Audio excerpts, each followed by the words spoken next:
요즘 들어 이상한 소문이 돌기 시작했습니다. 내일부터 기초연금이 끊긴대. 61년생부터는 못 받는다더라. 처음에는 그냥 웃어넘겼습니다. 하지만 카카오톡 단톡방마다 이 이야기가 퍼지기 시작하자 저도 마음이 불안해졌습니다. 혹시 나도 이제 못 받는 건 아닐까? 새벽에 눈을 뜨면 제일 먼저 휴대폰을 확인하게 됐습니다. 어르신들끼리 서로 확인도 못한 채 걱정만 쌓여가는 그 분위기, 여러분도 느껴보셨을 겁니다. 그날도 마을회관에 갔더니 다들 모여 같은 이야기를 하고 있었습니다. 기초연금이 내일부터 중단된대요. 국회에서 통과됐다던데? 61년생은 되고 60년생은 안 된다더라. 확인되지 않은 말들이 돌고 도니까 어느새 사실처럼 굳어져 있었습니다.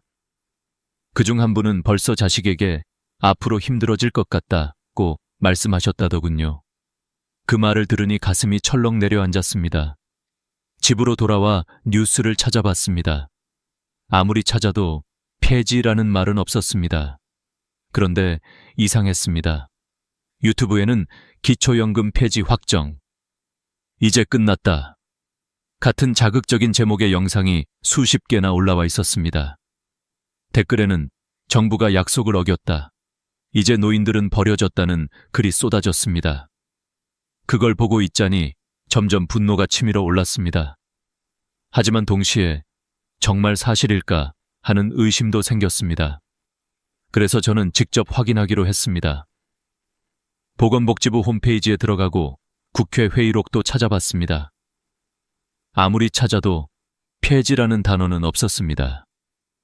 대신 조정, 개편, 효율화라는 단어들이 보였습니다. 그렇다면 완전히 없애는 게 아니라 바꾸는 거구나.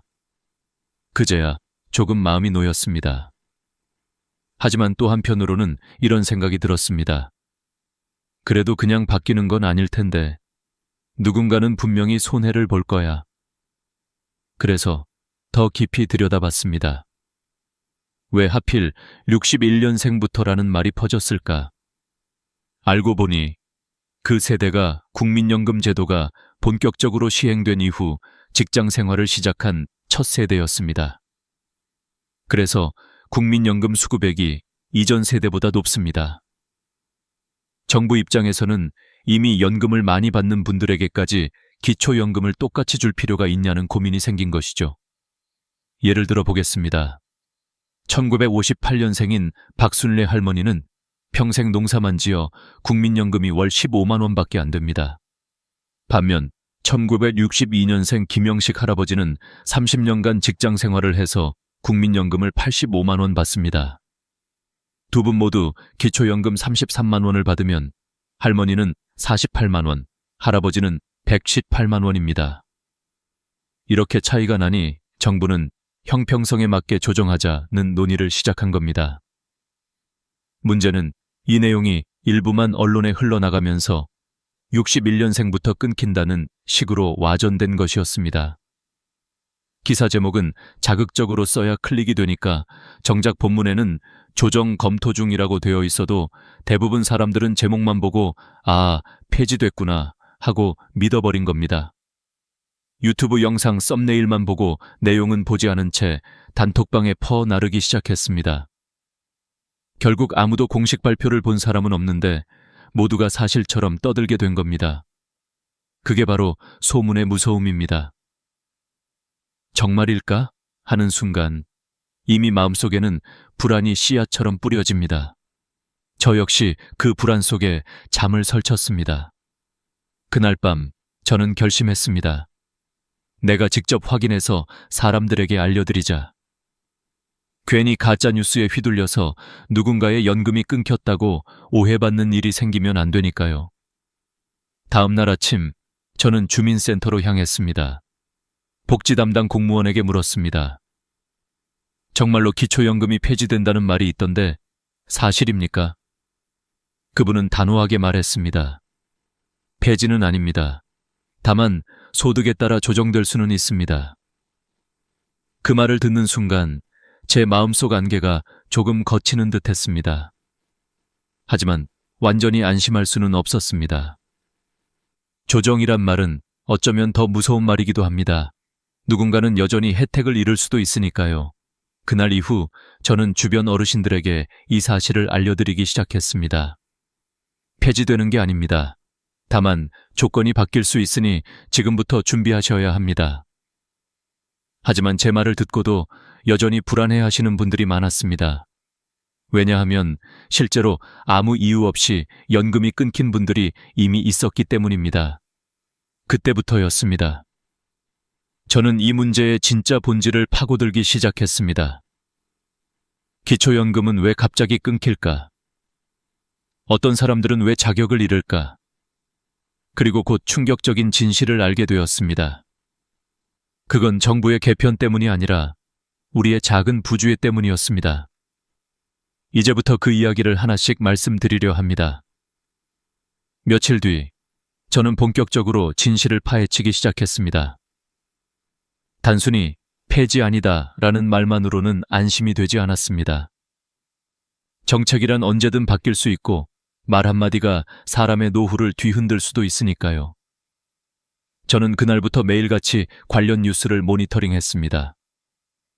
그리고 복지부가 발표한 자료, 국회 회의록, 전문가 인터뷰를 하나하나 읽어내려갔습니다.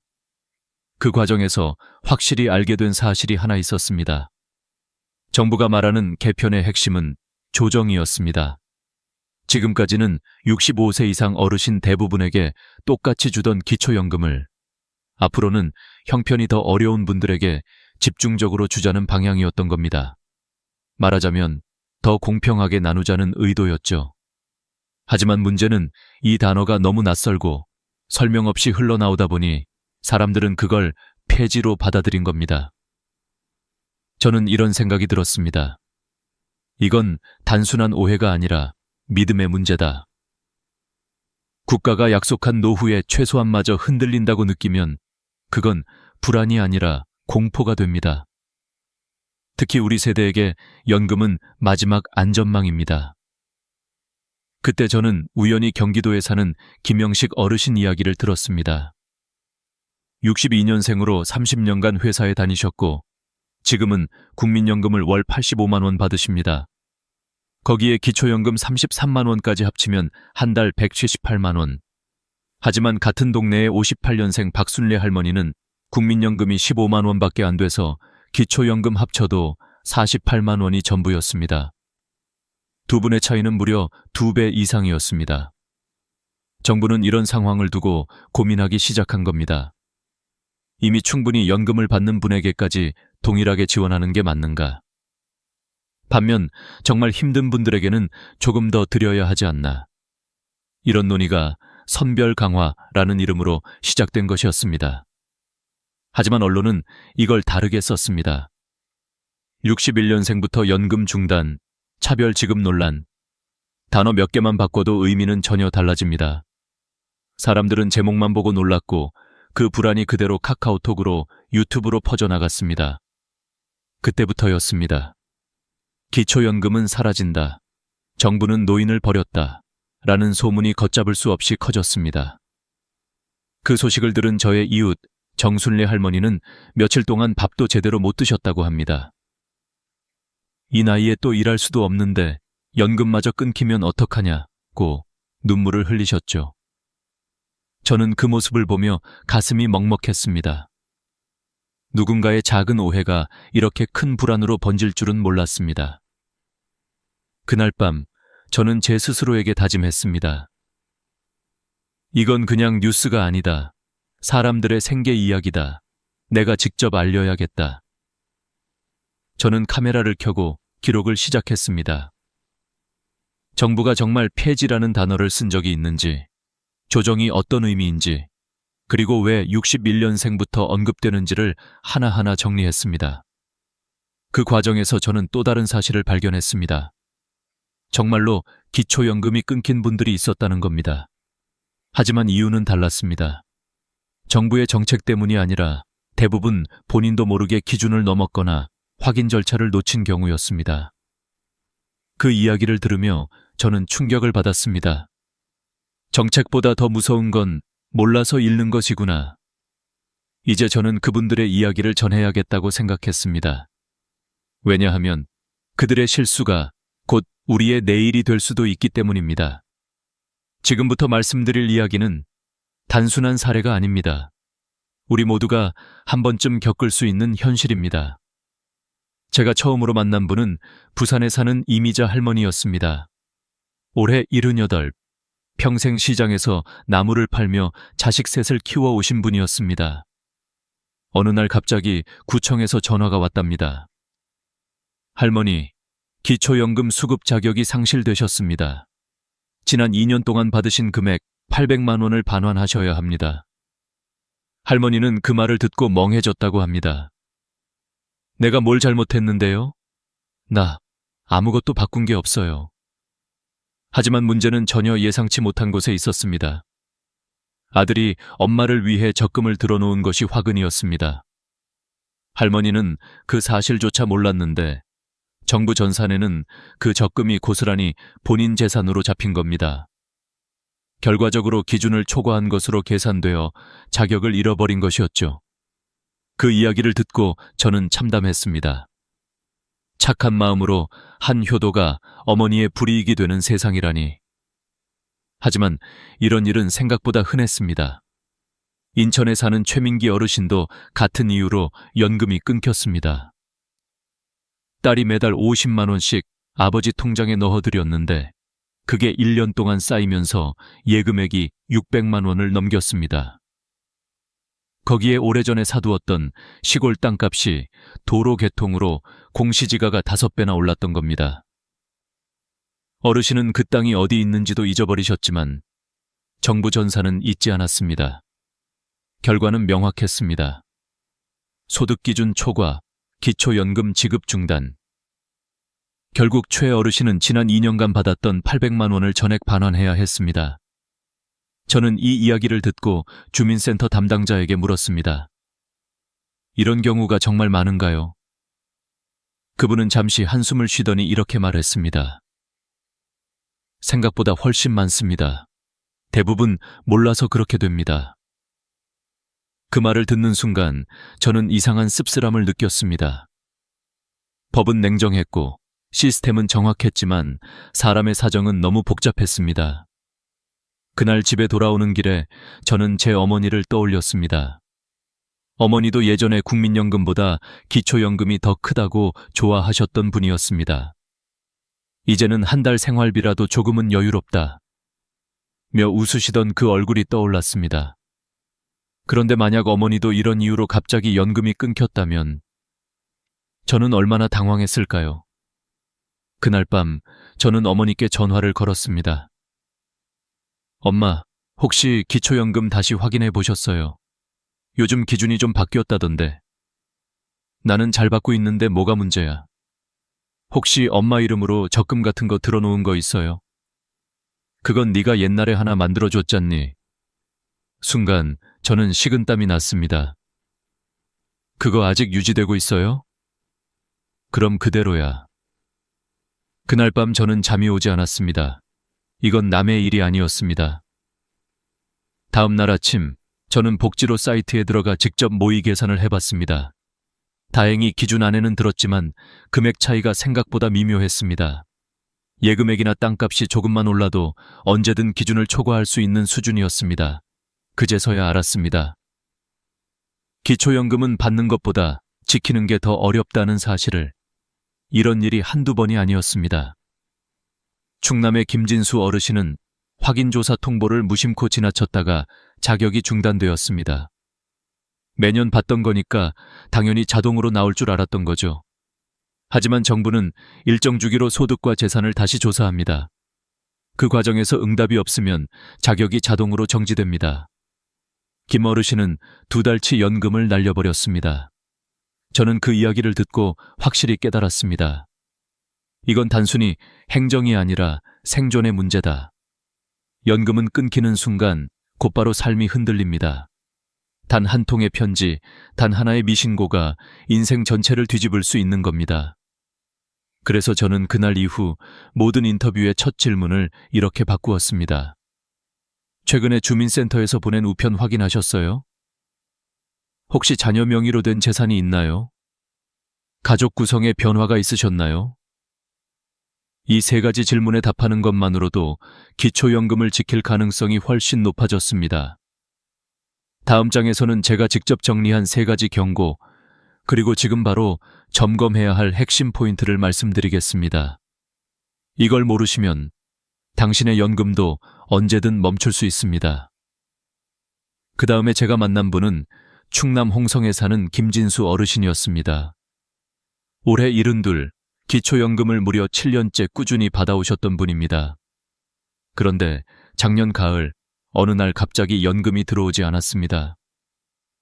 이상하다, 날짜가 됐는데 왜 안 들어오지? 처음에는 단순한 착오라고 생각하셨답니다. 며칠 기다려도 입금이 없자 구청에 전화를 걸었습니다. 담당자는 이렇게 말했습니다. 확인조사 기간에 응하지 않으셔서 자격이 중단됐습니다. 김 어르신은 순간 귀를 의심했습니다. 확인조사요? 그런 게 있었나요? 예, 작년 9월에 우편으로 통보드렸습니다. 10월 말까지 방문하셨으면 됐는데 응답이 없으셔서 중단 처리됐습니다. 결국 어르신은 서둘러 주민센터에 가서 다시 신청을 해야 했습니다. 다행히 다음 달부터 지급이 재개되었지만 이미 지난 한 달치는 복구되지 않았습니다. 그분의 말씀이 지금도 기억에 남습니다. 나는 평생 세금 꼬박꼬박 냈고 한 번도 빼먹은 적이 없는데 우편 하나 안 받다고 연금이 끊기더라고. 세상 참 무섭다. 그 말을 듣는 순간 저는 깨달았습니다. 기초연금은 자동으로 주어지는 권리가 아니라 끊임없이 유지해야 하는 자격이라는 걸요. 우리가 놓치기 쉬운 아주 작은 실수 하나가 한 달 혹은 몇 년의 생활비를 사라지게 만들 수도 있습니다.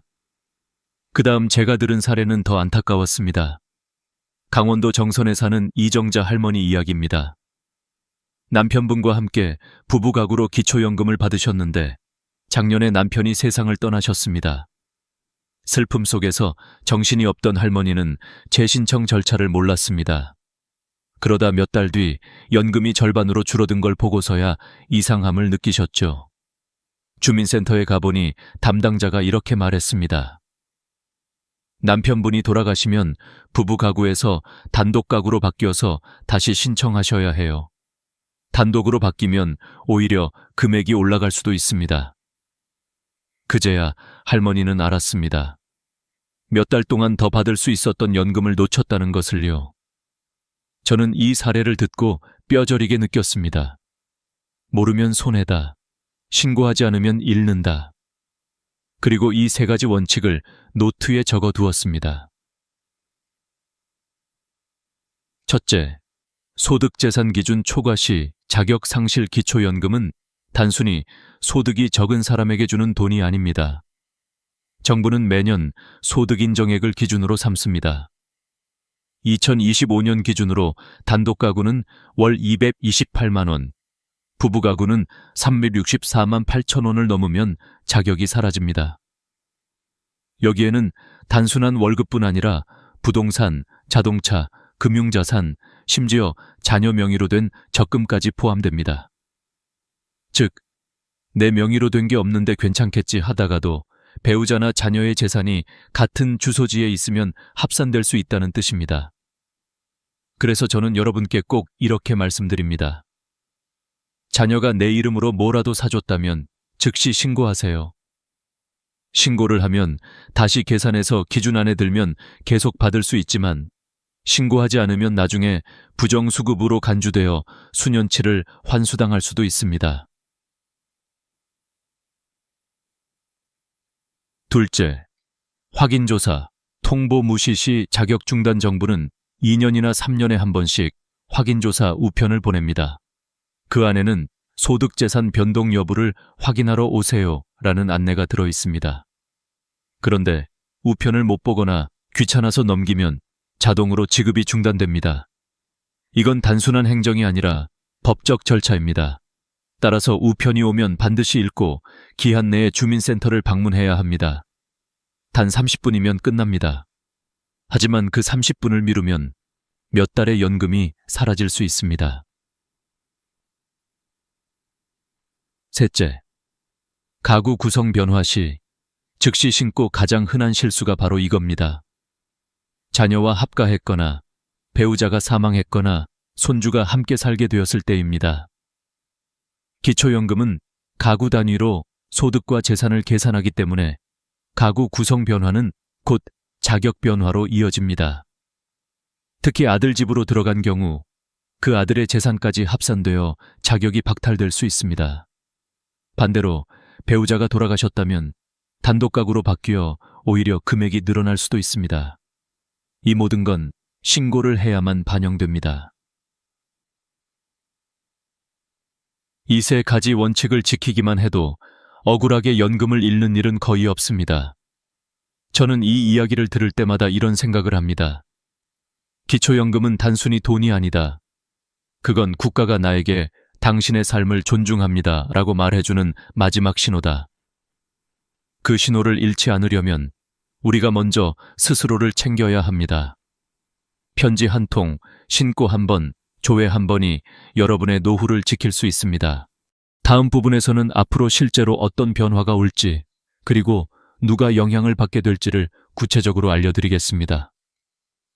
이건 단순한 예측이 아니라 이미 국회 안에서 논의 중인 실제 내용입니다.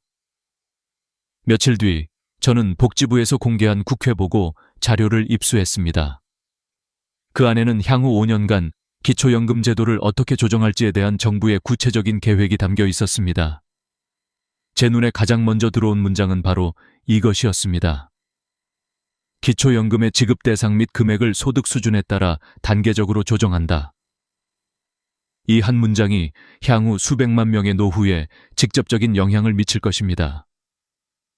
저는 그 문장을 3번이나 읽고 또 읽었습니다. 폐지가 아니라 조정. 하지만 그 조정이라는 말이 누구에게는 희망이 되고 또 누구에게는 불안이 될 수 있다는 걸 곧 깨달았습니다.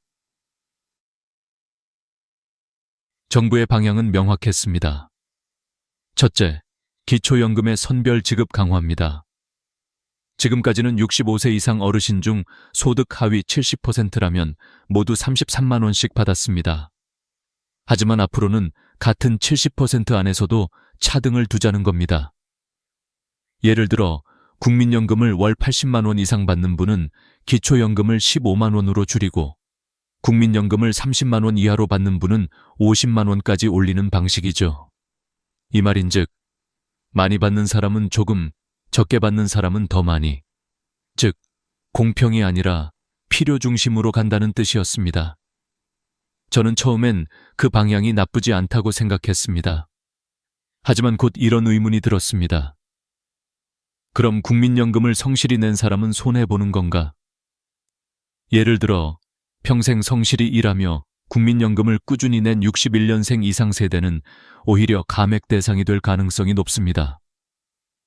반대로 가입이 어려웠던 농어촌 어르신이나 자영업 종사자는 혜택을 볼 수 있습니다. 결국 같은 어르신이지만 처한 위치에 따라 결과가 완전히 달라집니다. 누구에게는 드디어 형평성이 맞는다가 될 것이고 누구에게는 이제 와서 왜 나만 줄이느냐가 될 것입니다. 그 불균형의 씨앗이 이미 싹트고 있는 것이죠. 그 둘째, 기초연금 금액 인상 가능성도 있었습니다. 놀랍게도 정부는 최대 지급액을 33만 원에서 40만 원으로 인상하는 방안을 검토 중입니다. 하지만 여기에도 조건이 있었습니다. 국민연금을 거의 못 받는 분들에게만 해당됩니다. 즉, 국민연금이 없는 분은 오히려 더 받게 되고 많이 받는 분은 오히려 줄어듭니다. 표면적으로는 인상이지만 실질적으로는 재분배 강화입니다. 저는 이 부분에서 부산의 정순미 할머니를 떠올렸습니다. 평생 식당일만 하셨지만 국민연금은 한 푼도 없습니다. 지금은 기초연금 33만 원으로 근근히 생활하고 계십니다. 이 개편안이 시행되면 할머니는 40만 원으로 올라갑니다. 한 달 7만 원 차이지만 그분에게는 시장에서 반찬 하나라도 더 살 수 있는 소중한 돈입니다. 반면 서울의 조진수 할아버지는 상황이 다릅니다. 30년 공무원 생활로 국민연금을 월 90만 원 받습니다. 현재는 기초연금 28만 원을 더해 178만 원이지만 개편 후에는 10만 원으로 줄어들 수 있습니다. 한 달 18만 원, 1년이면 216만 원 손해입니다. 이 두 분의 사례를 보면서 저는 또 한 번 깨달았습니다. 기초연금은 단순한 복지가 아니라 사회의 철학을 드러내는 거울이다. 국가는 지금 평등보다 효율을 택하고 있습니다. 모든 사람에게 똑같이 나누기보다는 가장 힘든 사람에게 집중하는 것. 하지만 그 과정에서 누군가는 상처받을 수밖에 없습니다. 셋째, 국민연금과 기초연금의 연동입니다. 지금까지 두 제도는 별개였습니다. 기초연금은 복지부, 국민연금은 공단이 각각 관리했죠. 하지만 앞으로는 연동될 가능성이 높습니다. 즉, 국민연금이 오르면 기초연금은 자동으로 줄고 국민연금이 줄면 기초연금이 늘어나는 구조입니다. 이 구조가 도입되면 정부 입장에서는 예산 관리가 훨씬 쉬워집니다. 하지만 개인 입장에서는 불안해집니다. 내가 국민연금 조금이라도 오르면 그만큼 깎이는 거야? 이런 불신이 퍼지면 결국 국민 전체의 연금 신뢰도 자체가 흔들릴 수 있습니다. 저는 이 보고서를 덮고 오랫동안 생각했습니다. 이건 단순한 숫자의 문제가 아니었습니다. 누가 더 어렵고 누가 더 많이 냈느냐를 따지는 계산표 뒤에는 수백만 명의 노년의 얼굴이 숨어 있었습니다. 기초연금은 돈이 아니라 존엄의 증거입니다. 나는 아직 사회의 일원으로 존중받고 있다. 그 믿음을 지키는 게 복지의 본질 아닐까요?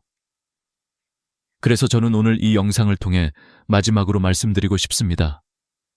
이제 중요한 것은 불안해하기가 아니라 준비하기입니다. 다음 부분에서 지금 당장 여러분이 해야 할 3가지 행동을 구체적으로 알려드리겠습니다. 이 3가지를 모르면 앞으로의 변화 속에서 길을 잃을 수도 있습니다. 이제 결론 부분입니다. 여러분, 지금까지 기초연금 제도의 변화와 실제 사례들을 함께 살펴봤습니다. 그동안 폐지된다, 61년생부터 못 받는다는 말이 떠돌며 수많은 어르신들이 불안해하셨지만 그 실체는 폐지가 아니라 조정, 선별 강화였습니다. 그렇다고 해서 마음 놓고 있을 수만도 없습니다. 왜냐하면 제도는 늘 바뀌지만 준비하지 않으면 피해는 언제나 모르는 사람에게 찾아오기 때문입니다. 그래서 저는 오늘 이 영상을 보는 모든 분들께 지금 당장 꼭 해야 할 3가지 행동을 말씀드리고 싶습니다. 1. 내 자격 다시 확인하기. 나는 매달 잘 받고 있는데 뭐가 문제야? 이렇게 생각하시는 분들 많습니다. 하지만 여러분, 지금 받고 있다고 해서 내년에도 계속 받을 거라는 보장은 없습니다. 정부는 매년 재산과 소득을 다시 조사합니다. 집값이 오르거나 자녀가 내 이름으로 적금을 들어줬거나 배우자의 소득이 변해도 모두 반영됩니다. 그렇기 때문에 지금 자격이 유지되고 있는지 꼭 확인하셔야 합니다. 가장 쉬운 방법은 2가지입니다. 하나는 복지로 사이트에서 확인하는 방법입니다. 검색창에 복지로를 입력하고 기초연금 모의 계산을 클릭하면 소득, 재산, 배우자, 유무 등을 입력해 바로 확인할 수 있습니다. 컴퓨터가 어렵다면 자녀나 손주에게 부탁하세요. 5분이면 충분합니다. 2번째는 직접 주민센터에 방문하는 겁니다. 신분증 하나만 들고 가셔서 기초연금 자격 확인 좀 해주세요. 이 한마디면 담당 공무원이 전산으로 바로 조회해 줍니다. 여기서 내 예금, 배우자 명의 땅, 자녀가 내 이름으로 사준 자동차까지 다 확인됩니다. 혹시 잘못된 정보가 있다면 즉시 정정 신청도 할 수 있습니다. 이 과정에서 나는 몰랐는데 이게 재산으로 잡혔구나 하는 분들이 많습니다. 이 확인 한 번이 몇백만 원을 지키는 길이 됩니다.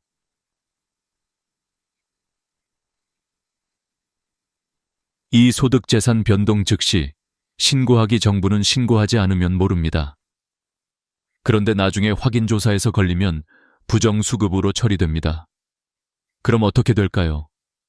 지금까지 받았던 연금을 전액 환수해야 합니다. 심지어 가상음까지 붙습니다. 경기도의 송기철 어르신 사례가 대표적입니다. 아들이 세금 절감을 위해 아버지 명의로 오피스텔을 사줬습니다. 아버지는 그 집에 살지도 않고 월세도 받지 않았지만 명의가 본인으로 되어 있었기 때문에 법적으로 재산으로 계산됐습니다. 결국 3년간 받았던 연금 1,200만 원을 모두 반환하고 가상음 120만 원까지 더해 1,320만 원을 내야 했습니다. 내가 살지도 않는 집 때문에 연금까지 끊기다니. 이건 억울함이 아니라 제도의 냉정함이었습니다. 그래서 꼭 기억하세요. 자녀가 내 이름으로 보험을 들거나 땅을 사거나 적금을 넣을 때는 반드시 주민센터에 신고하세요. 신고한다고 해서 무조건 끊기는 게 아닙니다. 정확하게 계산해서 기준 안에 들면 그대로 유지됩니다. 하지만 신고하지 않으면 언젠가 큰 손해를 볼 수 있습니다. 3. 우편 통보와 가구 구성 변화, 꼭 확인하기 정부는 매년 확인조사 통보를 우편으로 보냅니다.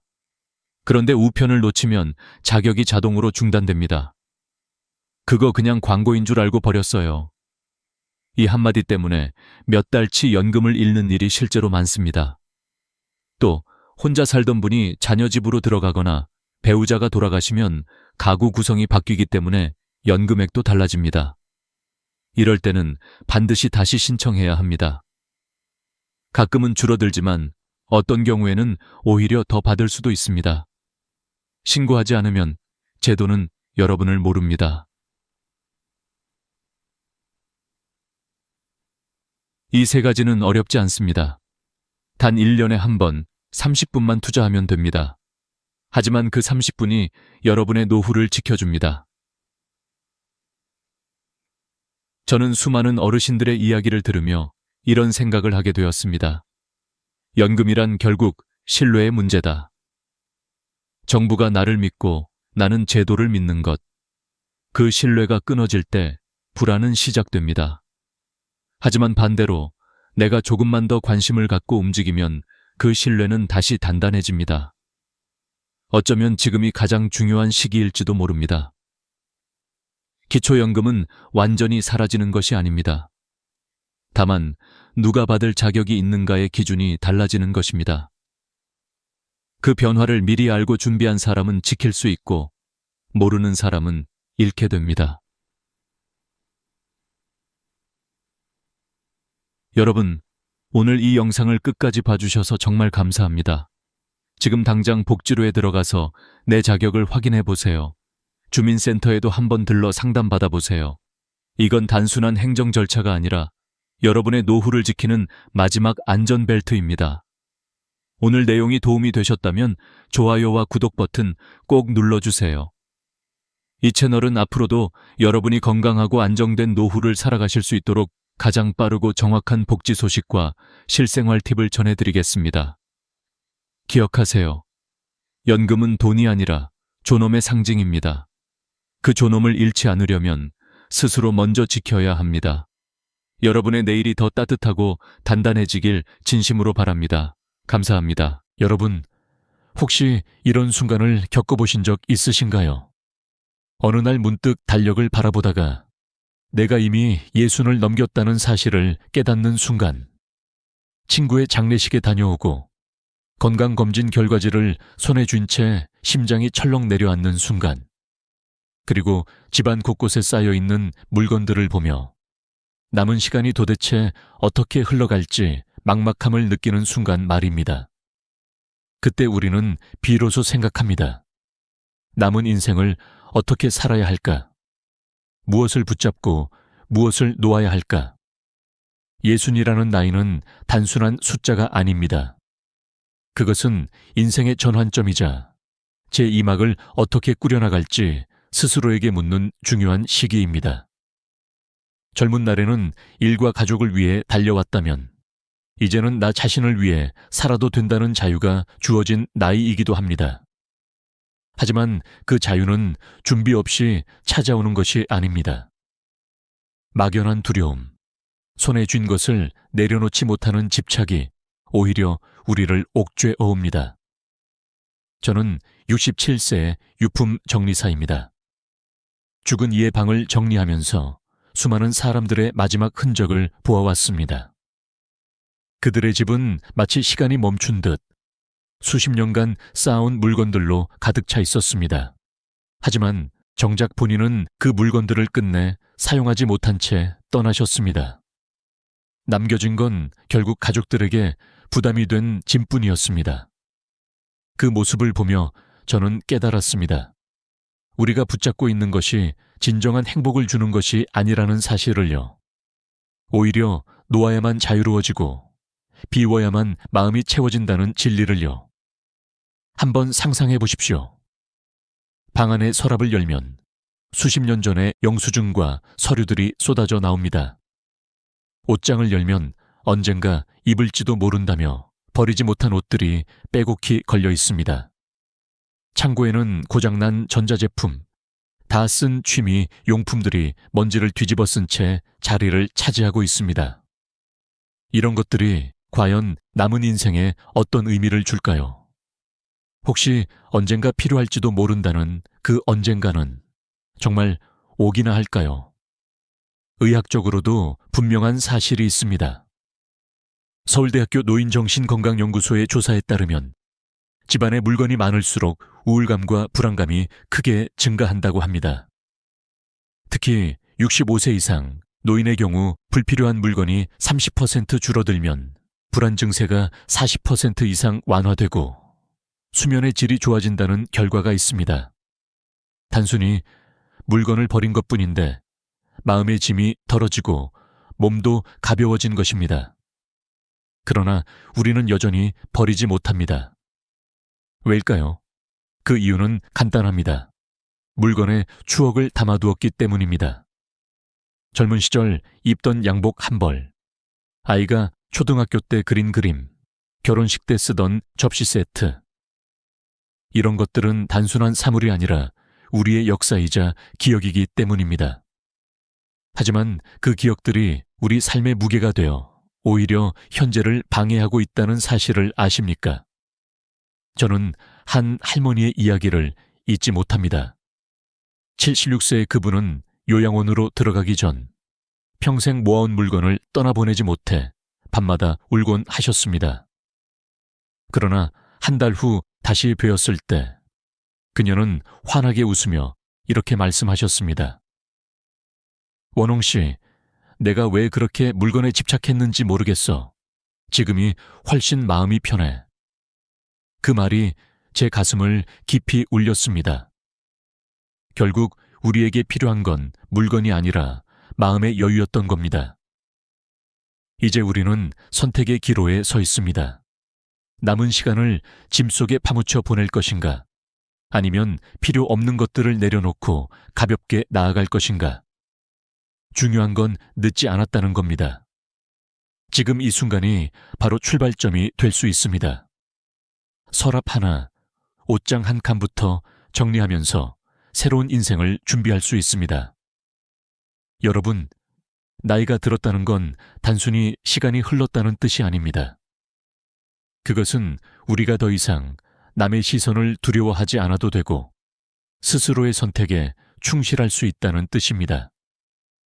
과거에는 지켜야 할 책임과 의무가 많았다면 이제는 오히려 자유로워질 수 있는 나이입니다. 그렇기에 내려놓는 연습은 단순한 정리가 아니라 인생 2막을 위한 준비인 것입니다. 혹시 지금 이 영상을 보시면서 마음 한켠이 무겁게 느껴지시나요? 그렇다면 그것은 시작의 신호입니다. 우리가 평생 붙잡아온 것들이 사실은 더 이상 필요하지 않다는 무언의 메시지일지도 모릅니다. 손에 쥔 것을 내려놓을 때 비로소 두 손이 자유로워지고 새로운 행복을 맞이할 수 있습니다. 이제부터 저는 여러분과 함께 그 길을 걸어가고자 합니다. 단순한 정리 팁이 아니라 더 가볍고 자유롭고 행복한 인생을 위한 지혜를 나누겠습니다. 오늘 이 시간이 여러분 인생의 전환점이 되기를 진심으로 바랍니다. 나이가 들수록 우리는 많은 것을 잃는다고 생각합니다. 젊음, 건강, 일터, 그리고 사회적 역할까지. 그래서인지 무엇인가를 놓는다는 말만 들어도 두려움이 앞서곤 합니다. 하지만 진실은 그 반대입니다. 버림은 상실이 아니라 새로운 자유의 시작입니다. 손에 쥔 돌멩이를 내려놓아야만 꽃을 들 수 있듯이 물건을 비워내야만 마음의 평화가 들어옵니다. 저는 유품 정리사로서 수많은 집을 다니며 인생의 마지막을 지켜보았습니다. 그곳에서 공통적으로 느낀 건 돌아가신 분들이 남긴 건 사랑이 아니라 물건이라는 사실이었습니다. 그리고 그 물건들은 결국 가족에게 짐이 되어버렸습니다. 고인의 인생은 이미 끝났지만 남겨진 짐 때문에 자녀들은 오히려 더 힘들어졌습니다. 저는 그 장면을 보며 깊이 깨달았습니다. 우리가 집착하는 것은 행복이 아니라 족쇄일 수도 있다는 사실을요. 가끔은 이렇게 상상해 봅니다. 만약 제가 지금 갑자기 떠난다면 이 방 안의 물건들은 어떻게 될까? 낡은 옷, 고장난 전자제품, 이미 잊힌 취미, 용품들. 자녀들이 그것들을 치우면서 무슨 생각을 할까요? 우리 아버지는 왜 이렇게 많은 걸 모으셨을까? 왜 필요도 없는 걸 버리지 못했을까? 이런 생각을 하며 눈물을 훔칠지도 모릅니다. 그렇다면 살아있을 때 스스로 정리하고 비워내는 게 오히려 사랑 아닐까요? 부산에 사시는 72세의 한 할아버지는 저에게 이런 말씀을 하셨습니다. 나는 버리는 게 제일 무서웠어. 버리면 내 삶의 흔적도 사라지는 것 같았거든. 그런데 막상 정리해보니까 오히려 내 삶이 선명해지더라고. 정말 중요한 게 뭔지 알게 됐어. 이 고백은 저에게도 큰 울림이 되었습니다. 물건을 비운다고 해서 추억이 사라지는 게 아닙니다.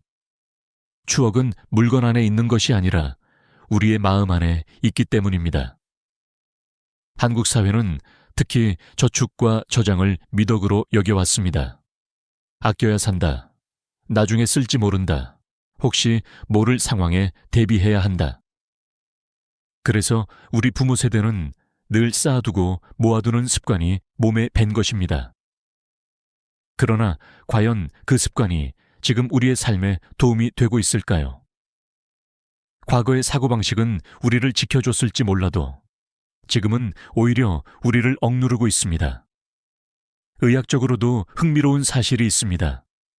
연세대학교 의과대학에서 발표한 연구에 따르면 고령층이 집안 물건을 줄이고 공간을 단순화했을 때 스트레스 호르몬인 코르티솔 수치가 25% 낮아졌다고 합니다.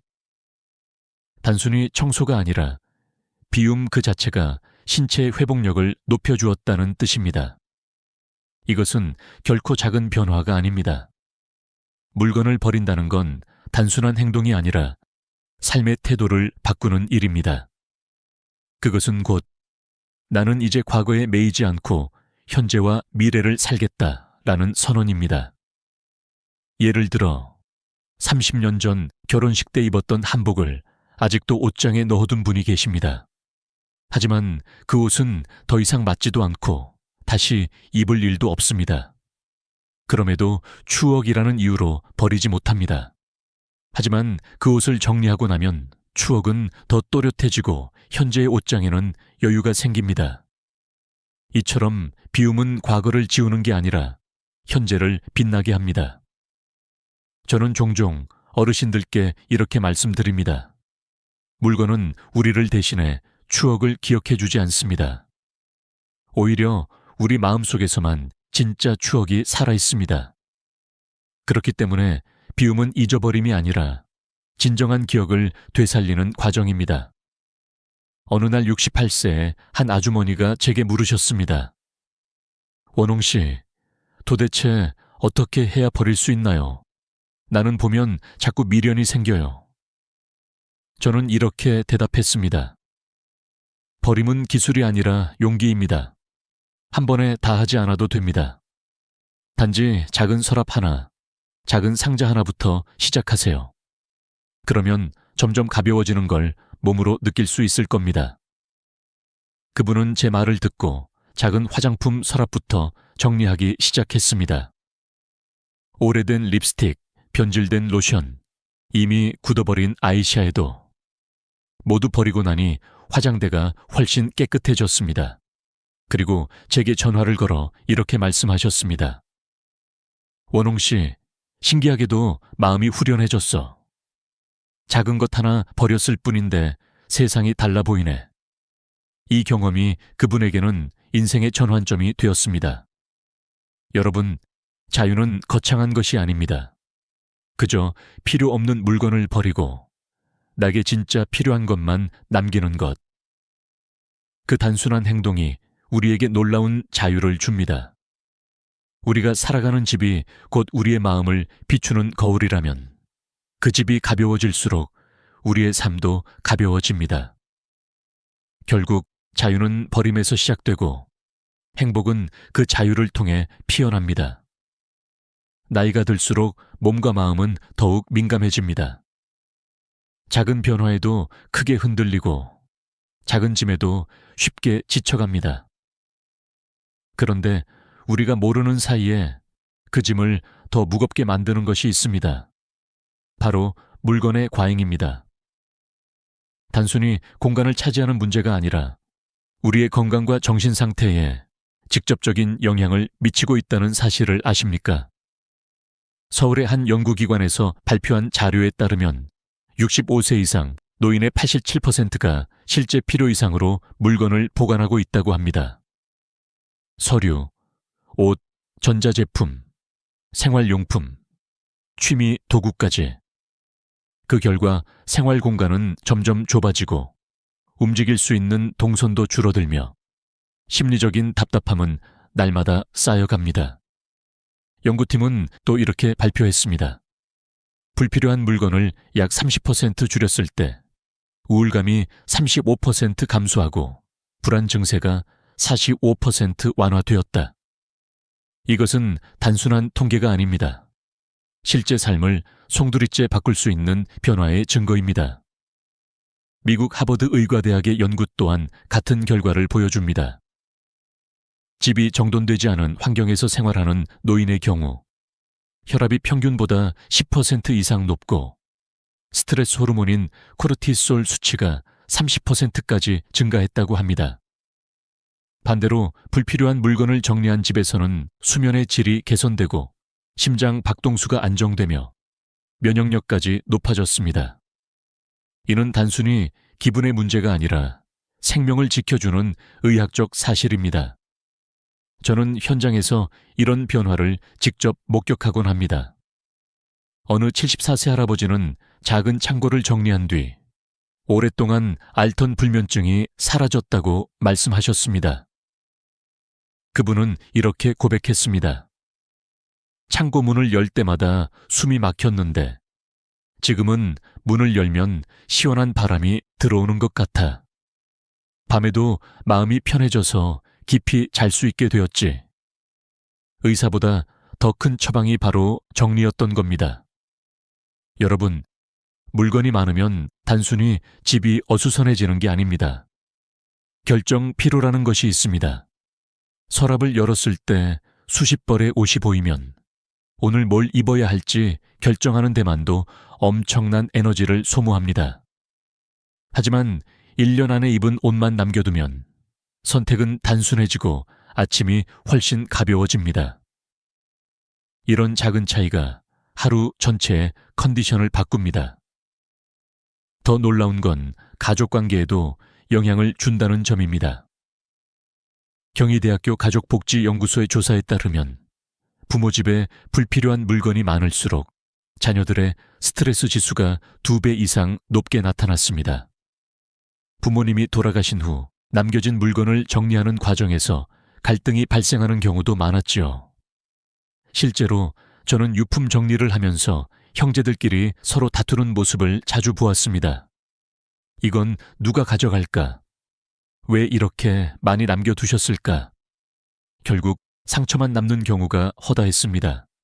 한편 비움이 가족을 하나로 만드는 경우도 있었습니다. 70세 어머니가 생전의 집을 미리 정리하면서 자녀들과 함께 버릴 물건을 고르셨습니다. 함께 웃으며 추억을 나누고 진짜 소중한 것만 남겼습니다. 그리고 마지막에 이렇게 말씀하셨습니다. 얘들아, 나는 이제 마음이 편하다. 너희도 내 걱정 안 해도 된다. 그 순간 자녀들의 눈가에 눈물이 맺혔습니다. 그 집에는 더 이상 짐이 아니라 사랑만 남았습니다. 통계와 사례가 말해주는 건 분명합니다. 물건을 버리는 건 단순한 청소가 아닙니다. 그것은 정신 건강을 지키는 치료이고 신체 건강을 회복하는 약이며 가족 관계를 회복하는 다리입니다. 여러분, 혹시 이렇게 생각하지 않으셨나요? 나는 아직 건강하니까 괜찮아. 그러나 건강은 언제든 무너질 수 있습니다. 몸이 불편해진 순간 산더미 같은 물건들은 오히려 더 큰 벽이 됩니다. 그때 정리하려 해도 이미 늦습니다. 지금이 바로 가장 좋은 때입니다. 오늘 이 순간 작은 행동 하나가 미래를 바꿉니다. 책상 위에 서류 한 장을 버리고 유통기한 지난 약 하나를 정리하는 것. 이 사소한 행동이 마음을 치유하고 몸을 살리는 시작이 될 수 있습니다. 통계가 말하고 의학이 증명하는 사실입니다. 그리고 무엇보다 제 경험이 보증합니다. 비움은 우리 삶의 약입니다. 저는 일을 하면서 수많은 가정의 이야기를 들었습니다. 그 이야기는 통계보다 강력했고 책보다 더 큰 울림을 주었습니다. 사람마다 얼굴이 다르듯 물건에 얽힌 사연도 모두 달랐습니다. 그런데 신기하게도 결론은 늘 같았습니다. 버리고 나니 자유로워졌다. 서울 강북구에 사는 75세 김 선생님의 집은 처음 갔을 때 발 디딜 틈조차 없었습니다. 방 하나는 오래된 책과 신문으로 가득했고 거실에는 고장난 가전제품이 산처럼 쌓여 있었습니다. 저는 그 집을 정리하면서 선생님께 조심스럽게 물었습니다. 이 물건들을 왜 이렇게 두셨나요? 선생님은 잠시 침묵하시더니 이렇게 대답하셨습니다. 나는 교사였어. 이건 내 삶의 기록 같아서 버릴 수가 없었지. 하지만 정리 과정에서 단 한 권의 일기장과 몇 장의 사진만 남기자 그는 오히려 크게 웃으며 말했습니다. 이제야 내 삶이 보이네. 기록은 책 속이 아니라 내 마음에 있더군. 부산의 한 할머니는 40년 넘게 모은 그릇 세트를 손에서 놓지 못했습니다. 손님이 올 때 쓸지도 모른다는 이유였습니다. 하지만 정작 손님이 오면 새 그릇을 사서 내놓곤 하셨죠. 저는 그분께 진심으로 물었습니다. 할머니, 정말 이 많은 그릇들이 필요하실까요? 한참을 생각하시던 할머니는 결국 눈물을 글썽이며 이렇게 말씀하셨습니다. 사실은 그릇이 아니라 추억을 붙잡고 있었던 거야. 남편이랑 함께 골랐던 기억 때문에. 결국 그분은 몇 개만 남기고 나머지는 기증했습니다. 그날 이후 집안은 환해졌고 마음은 한결 편안해졌다고 하셨습니다. 전라도 시골 마을의 69세 이 아저씨는 평생 낚시를 좋아했습니다. 낚싯대만 20개가 넘었고 수십 년 된 미끼 상자도 그대로 있었습니다.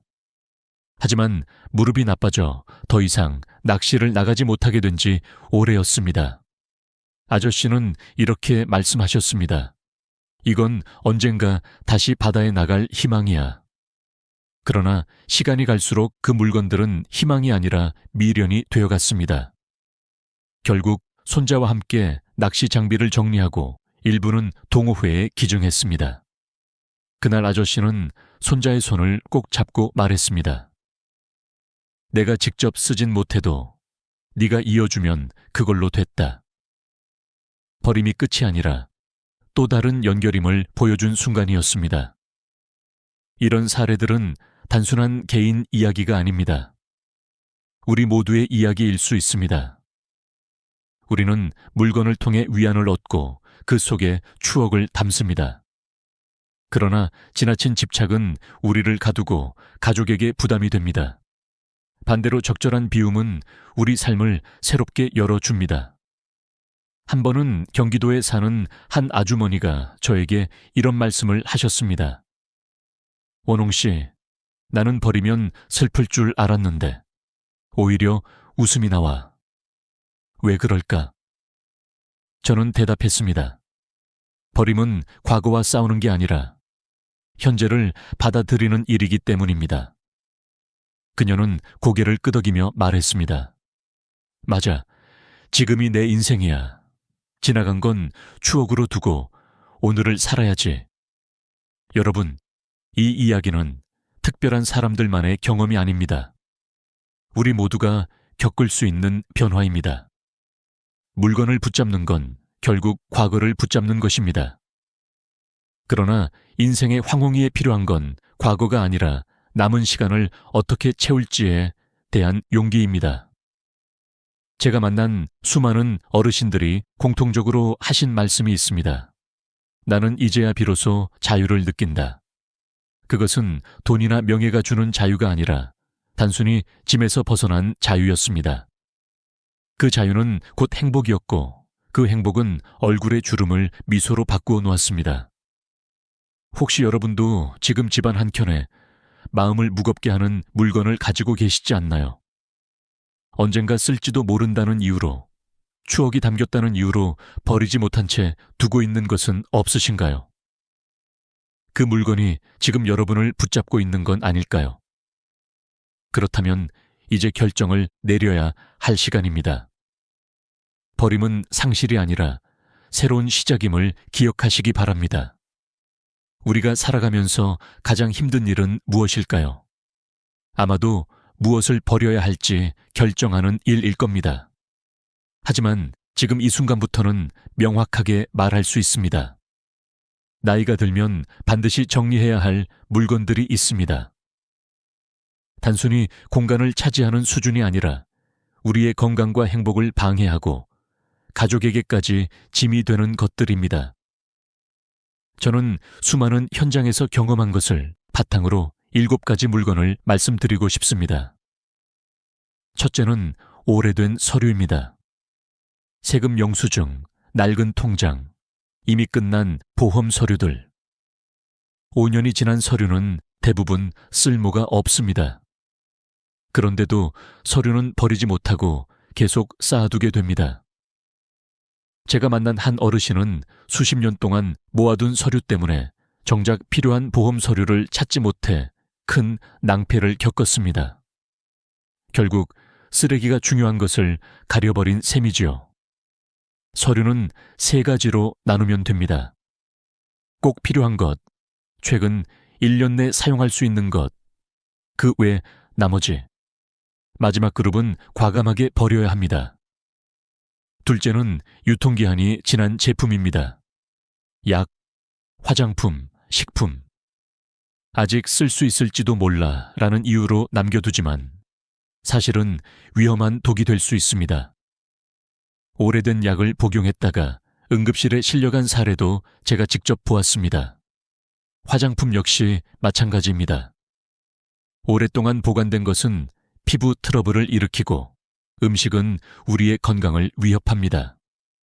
매년 봄, 가을 2번씩 정기적으로 점검하는 습관이 필요합니다. 셋째는 사용하지 않는 전자기기입니다.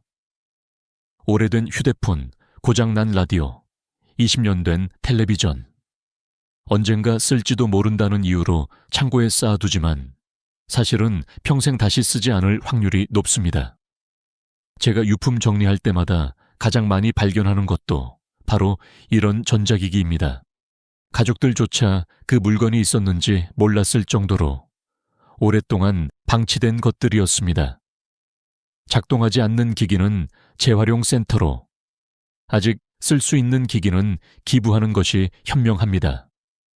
넷째는 지난 시즌의 옷과 액세서리입니다. 옷장은 늘 가득 차 있지만 정작 입는 옷은 몇 벌 되지 않습니다. 언젠가 살이 빠지면 입을지도 몰라. 다시 유행이 오면 입을지도 몰라 라는 생각 때문에 수십 년 전 옷을 보관합니다. 그러나 1년 이상 입지 않은 옷은 앞으로도 입지 않을 가능성이 큽니다. 실제로 옷장을 전부 꺼내서 지난 1년 안에 입은 것과 그렇지 않은 것들로 나눠보면 대부분은 과감히 버려야 할 옷이라는 걸 깨닫게 됩니다. 남기는 대신 기부하면 다른 누군가의 삶에 도움이 될 수 있습니다. 다섯째는 손상된 물건입니다. 깨진 접시, 고장난 선풍기, 수리할 수 없는 의자. 이런 것들은 집을 어수선하게 만들 뿐 아니라 오히려 사고의 위험을 높입니다. 제가 만난 한 어르신은 창고에 쌓아둔 부서진 의자 때문에 다리에 큰 부상을 입으셨습니다. 손상된 물건을 보관하는 것은 결국 우리의 안전을 위협하는 일입니다. 일주일 안에 고칠 수 없거나 철이 없다면 과감히 버려야 합니다. 여섯째는 더 이상 즐기지 않는 취미 용품입니다. 낚시 도구, 등산 장비, 오래된 미술 도구. 언젠가는 다시 사용할지도 모른다고 생각하지만 지난 3년 동안 사용하지 않았다면 앞으로도 사용할 가능성은 거의 없습니다. 그러나 버린다고 끝나는 건 아닙니다. 그것을 필요한 사람에게 물려주거나 기증하면 다른 사람의 새로운 시작이 될 수 있습니다. 한 할머니는 그림을 그리지 못하게 된 후 오래된 화구를 손녀에게 물려주셨습니다. 손녀는 기뻐하며 그림을 시작했고 할머니는 그 모습을 보며 오히려 더 큰 기쁨을 얻으셨습니다. 일곱째는 짝이 맞지 않는 물건들입니다. 짝이 없는 양말, 뚜껑 없는 그릇, 부품이 빠진 장난감. 이런 것들은 결코 다시 완전해지지 않습니다. 하지만 우리는 언젠가 짝을 찾을지도 모른다는 희망으로 보관합니다. 그러나 그 희망은 현실이 되지 않습니다. 오히려 매번 그 물건을 볼 때마다 결핍감과 불안전함을 느낄 뿐입니다. 과감히 정리하고 나면 공간뿐 아니라 마음까지도 훨씬 가벼워집니다. 여러분, 이 7가지는 단순한 물건이 아닙니다. 그것은 우리의 과거, 미련, 두려움이 만들어낸 그림자입니다. 그러나 이 그림자를 걷어낼 때 남은 삶은 훨씬 빛나게 됩니다. 지금 눈앞에 있는 서류 한 장, 옷 한 벌, 고장난 기계 하나를 정리하는 것부터 시작해 보십시오. 그것이 결국 여러분 인생을 더 자유롭고 행복하게 만드는 씨앗이 될 것입니다. 사람들은 종종 이렇게 말합니다. 나는 버렸는데도 삶이 달라지지 않았어. 하지만 진심으로 제대로 비워본 적이 없기 때문입니다. 단순히 쓰레기를 버리는 것이 아니라 마음의 짐까지 함께 내려놓을 때 비로소 변화가 시작됩니다. 저는 수많은 어르신들의 집을 정리하며 그 변화를 직접 목격했습니다. 서울에 사는 70세 이 할머니는 40년 동안 한 집에서 살며 쌓아둔 물건이 너무 많았습니다. 서류, 옷, 가전제품, 심지어 오래된 장난감까지. 그녀는 늘 말하곤 했습니다. 나는 집이 좁아서 불편해. 하지만 정리해보니 집이 좁은 게 아니라 필요 없는 물건이 너무 많았던 겁니다. 방 하나를 비우고 난 뒤 그녀는 이렇게 말씀하셨습니다.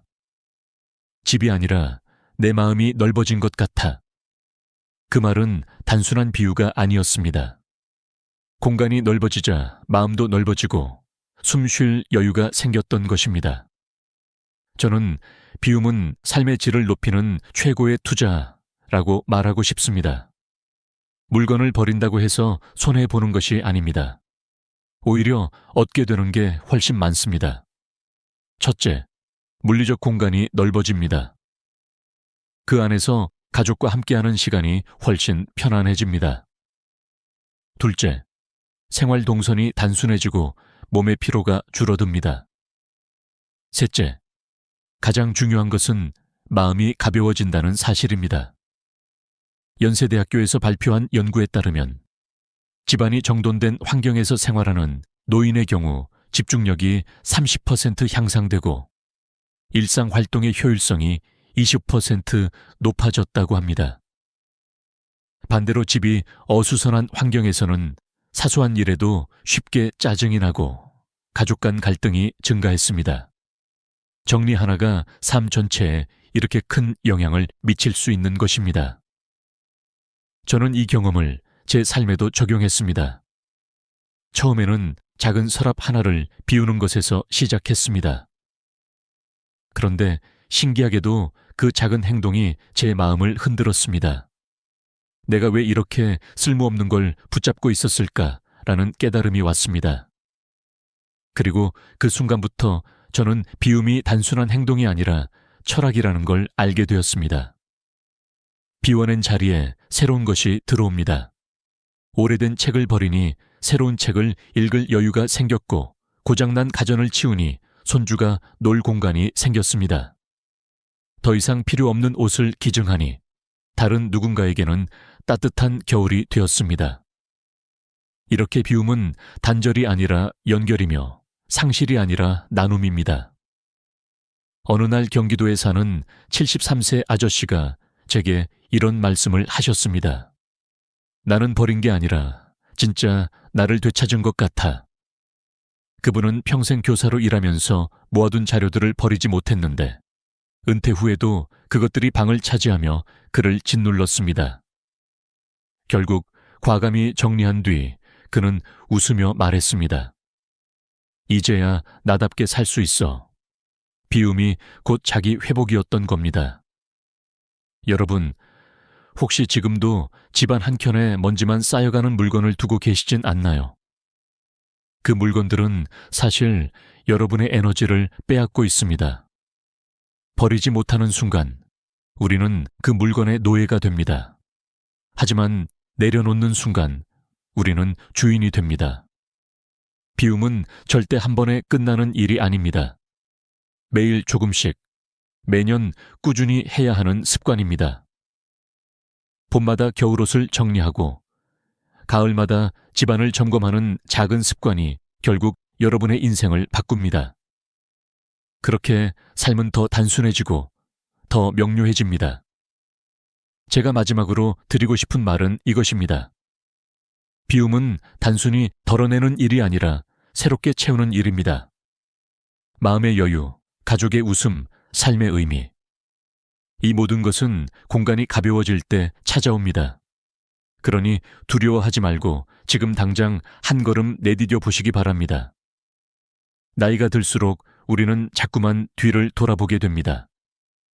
지나온 세월, 젊은 날의 기억, 그리고 여전히 손에 쥐고 있는 수많은 물건들.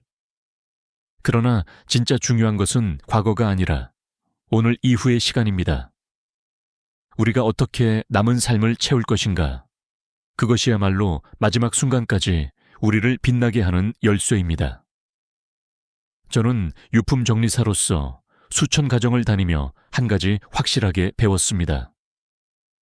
끝까지 물건에 매달린 사람은 떠날 때도 무겁게 떠나지만 미리 비우고 떠난 사람은 가볍게 그리고 평화롭게 떠났습니다. 그 차이는 단순히 집안의 상태가 아니라 삶의 태도에서 비롯된 것입니다. 한 할아버지는 생전에 가족과 함께 집을 정리했습니다. 오래된 서류는 파쇄했고 필요 없는 옷은 기부했으며 고장난 기기는 모두 버렸습니다. 그리고 자녀들에게 이렇게 말했습니다. 이제 나는 걱정이 없다. 너희도 내 물건 때문에 힘들지 않을 거다. 그분은 세상을 떠나실 때 미소를 머금고 계셨습니다. 남겨진 가족은 눈물 속에서도 따뜻한 위로를 느꼈습니다. 사랑은 물건이 아니라 마음으로 전해졌기 때문입니다. 여러분, 우리가 붙잡고 있는 건 정말 필요한 것일까요? 아니면 단지 두려움 때문일까요? 사실 버려야 할 것은 물건이 아니라 집착입니다. 그 집착을 내려놓을 때 진짜 자유가 찾아옵니다. 물건이 줄어드는 만큼 걱정도 줄어들고 공간이 넓어지는 만큼 마음도 넓어집니다. 이제는 선택의 순간입니다. 남은 시간을 불안과 집착 속에서 보낼 것인지 아니면 자유와 평화 속에서 보낼 것인지 답은 분명합니다. 오늘부터 조금씩 단 한 가지라도 비워내는 겁니다. 책상 위에 서류 한 장, 서랍 속 오래된 약, 옷장 속 1년 동안 입지 않은 옷 한 벌. 작은 실천이 결국 큰 변화를 만듭니다. 삶의 마지막에 남는 건 돈도 명예도 물건도 아닙니다. 함께 웃었던 순간, 나눴던 따뜻한 말, 그리고 자유로운 마음뿐입니다. 그러니 오늘 여러분의 집과 마음을 가볍게 만들어 보십시오. 그것이 바로 행복한 노후의 첫걸음입니다. 마지막으로 이 말씀을 드리고 싶습니다. 행복은 소유에서 오지 않고 비움에서 시작된다. 지금 손에 쥔 것을 내려놓으십시오. 그러면 두 손이 자유로워져 새로운 행복을 맞이할 수 있습니다. 오늘 제 이야기가 여러분께 작은 울림이 되었기를 바랍니다. 앞으로도 삶을 바꾸는 이야기, 마음을 치유하는 지혜를 계속 나누겠습니다. 구독과 좋아요, 알림 설정을 해두시면 더 많은 이야기로 다시 찾아뵐 수 있습니다. 여러분의 노후가 언제나 평화롭고 따뜻하길 기원합니다. 감사합니다. 문을 잠그고 불을 끄는 그 순간 마음 한켠이 찜찜합니다. 내 돈 정말 안전한가? 장롱 깊숙이 비닐봉지 2겹으로 싸둔 현금, 지문 인식이 잘 안 되는 오래된 금고 혹은 아무도 모르는 벽장 틈. 우리 세대가 평생 몸에 밴 습관은 눈에 보이면 안심이었죠. 그런데 제가 창구에서 20년 동안 본 결론은 정반대였습니다. 눈에 보이는 돈일수록 먼저 사라집니다. 습기처럼, 곰팡이처럼, 그리고 기억에서조차 조용히 사라집니다.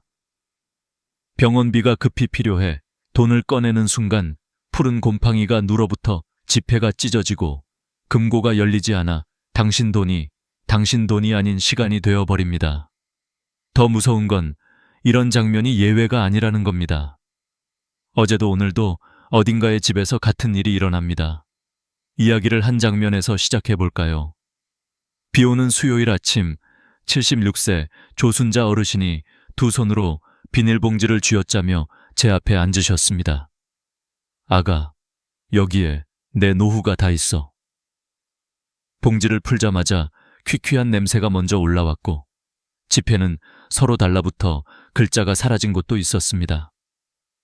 은행 규정상 일부는 교환이 가능했지만 2천만 원 가까이가 종이가 되어버렸습니다. 어르신은 고개를 떨구며 중얼거렸죠. 내가 눈으로 보려고 숨겼는데 내가 망쳤네. 그날 저는 현금이 보이면 안전하다는 믿음이 얼마나 잔인하게 되돌아오는지 다시 배웠습니다.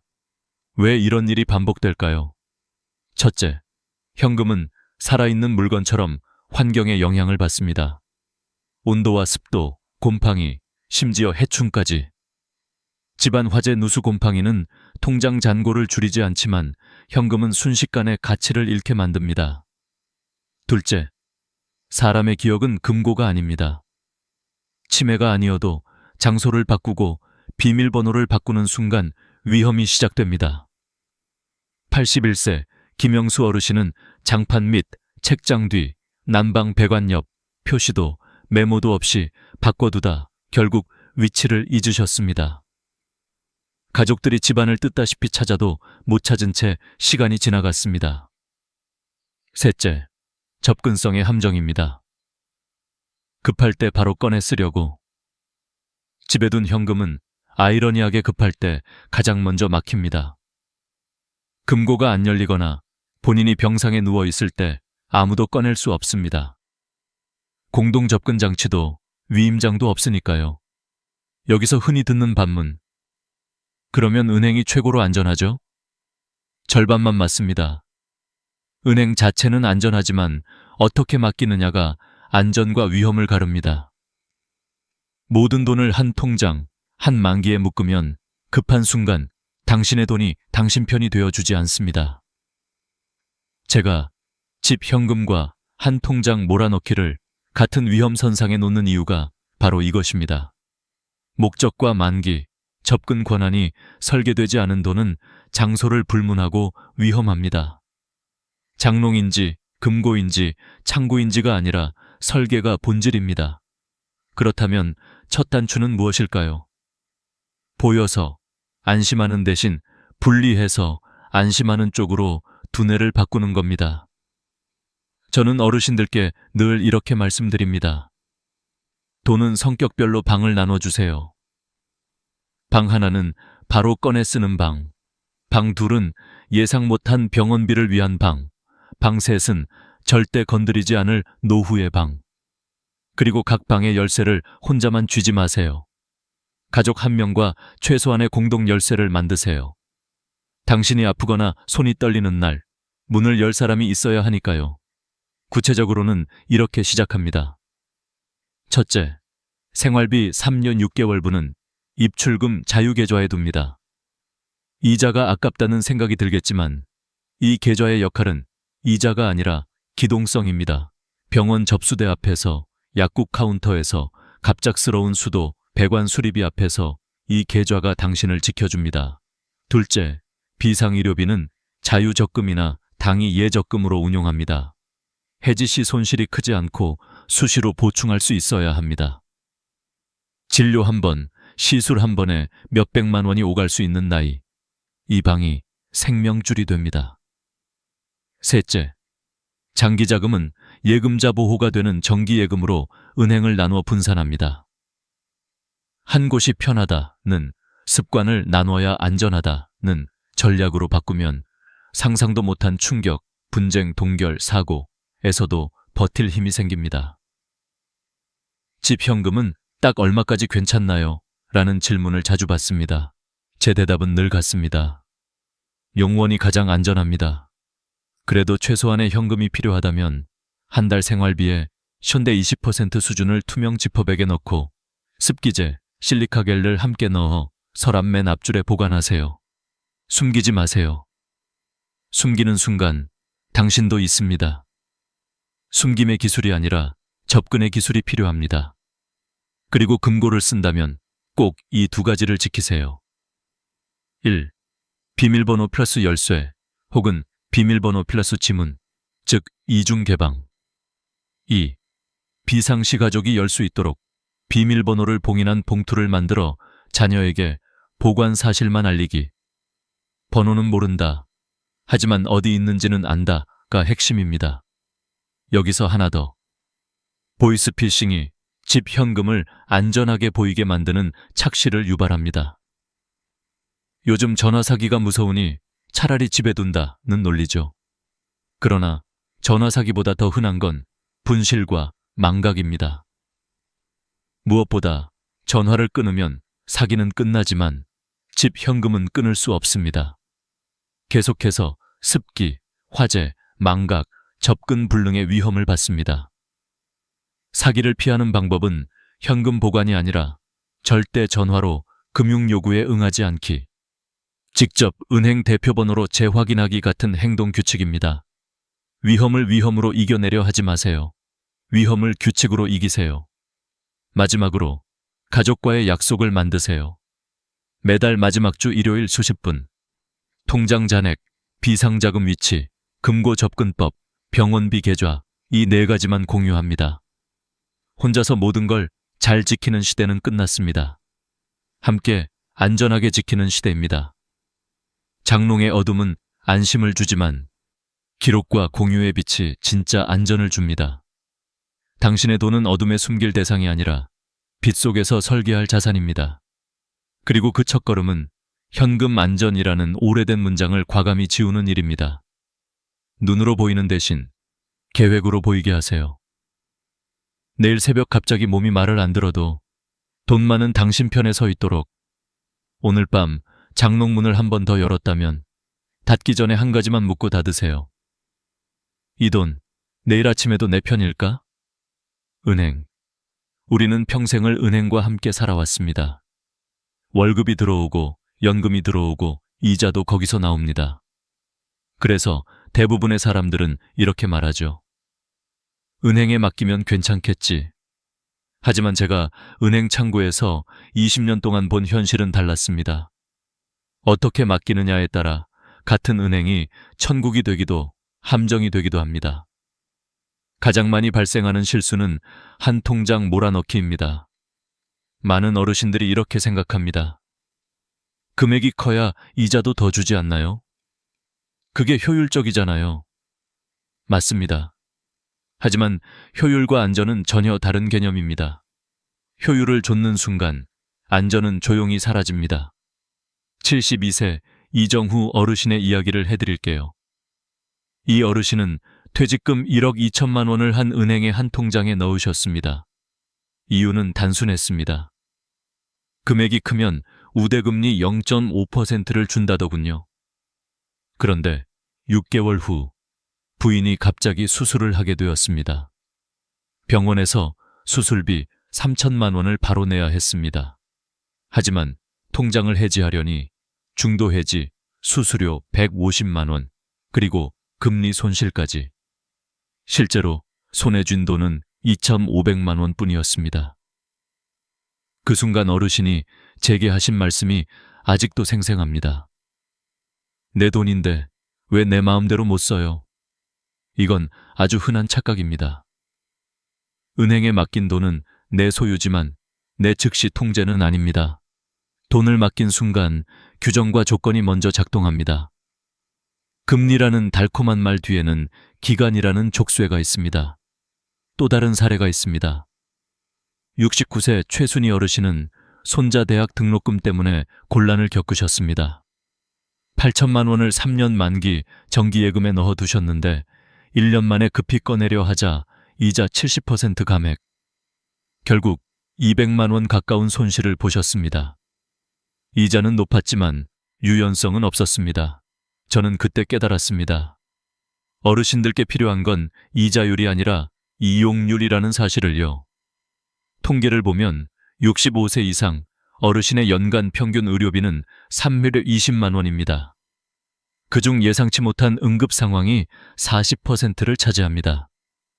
예고 없이 찾아오는 병원비 앞에서 높은 금리는 아무 의미가 없습니다. 돈이 묶여 있으면 목숨도 함께 묶일 수 있습니다. 그래서 저는 이렇게 조언드립니다. 돈에도 숨 쉴 구멍을 주세요. 자산을 3칸으로 나누세요. 첫째, 생활비용 계좌. 언제든 꺼낼 수 있는 입출금 통장입니다. 병원비, 약값, 생활비를 이 통장에서 해결합니다. 둘째, 비상금 계좌. 자유적금 혹은 당위 예금입니다. 갑자기 큰 돈이 필요할 때 손해 없이 찾을 수 있어야 합니다. 셋째, 노후자산 계좌. 장기 정기예금으로 분산해 두세요. 여러 은행에 나누어 두면 예금자 보호도 2배로 강화됩니다. 실제로 71세 한명순 어르신은 이 방법으로 퇴직금 1억 원을 완벽히 지키셨습니다. 생활비 2천만 원은 입출금 통장, 의료비 대비 3천만 원은 자유적금, 나머지 5천만 원은 정기예금으로 분산. 6개월 후 백내장 수술이 필요했을 때 자유적금에서 바로 1천만 원을 인출해 해결하셨습니다. 만약 전부 정기예금이었다면 중도해지 수수료로 100만 원 이상을 잃었을 겁니다. 이처럼 돈은 목적에 따라 구분할 때 가장 강해집니다. 돈은 돈일 뿐이라는 말, 이젠 버리세요.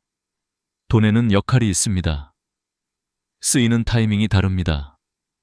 은행이 당신 돈을 지켜주는 것이 아니라 당신의 설계가 돈을 지켜줍니다. 여기서 또 하나 중요한 점, 예금자 보호 한도입니다. 2025년 9월부터 예금자 보호 한도가 1억 원으로 상향됩니다. 나는 2억 있으니까 한 은행에 넣어도 되겠지? 아닙니다. 1억 원 초과분은 보호되지 않습니다. 예를 들어 KB국민은행에 2억을 넣었다면 1억 원까지만 안전합니다. 나머지 1억은 위험에 노출됩니다. 가장 현명한 방법은 은행을 나누는 것입니다. KB국민은행 1억, 신한은행 1억, 우리은행 5천만 원. 이렇게 분산하면 2억 5천만 원 전액이 보호됩니다. 실제로 68세 이정수 어르신은 이 방법으로 퇴직금 2억 5천만 원을 완벽히 지키셨습니다. 한 은행이 문제가 생기더라도 나머지 돈은 그대로 살아있습니다. 이자율이 0.1% 낮더라도 정신적 이자는 훨씬 높습니다. 마음의 평안, 긴급시의 유연성, 가족의 안심. 이건 어떤 금리로도 살 수 없는 가치입니다. 그리고 꼭 기억하세요.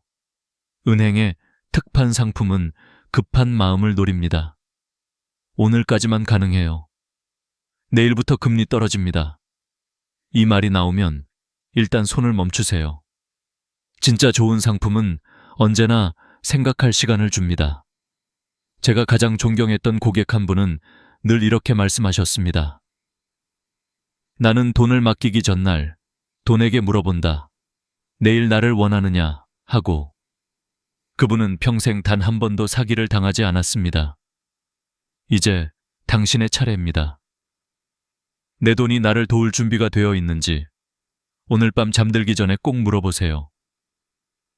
이 돈, 나를 위한 돈인가? 아니면 은행을 위한 돈인가? 이 한마디 질문이 당신의 노후를 지킬 가장 강력한 보안장치가 될 겁니다. 그 사람은 나를 믿었는데 나는 그걸 막지 못했다. 지금도 제 머릿속에 남아있는 말입니다. 창구 안쪽에서 오랫동안 고객을 응대하다 보면 돈의 흐름만큼이나 사람의 신뢰가 어떻게 깨지는지를 매일 목격하게 됩니다. 오늘 이야기의 주제는 바로 그것. 가까운 사람일수록 돈을 맡기면 안 된다. 입니다. 79세 박창수 어르신은 10년 넘게 알고 지낸 동네 지인을 믿으셨습니다.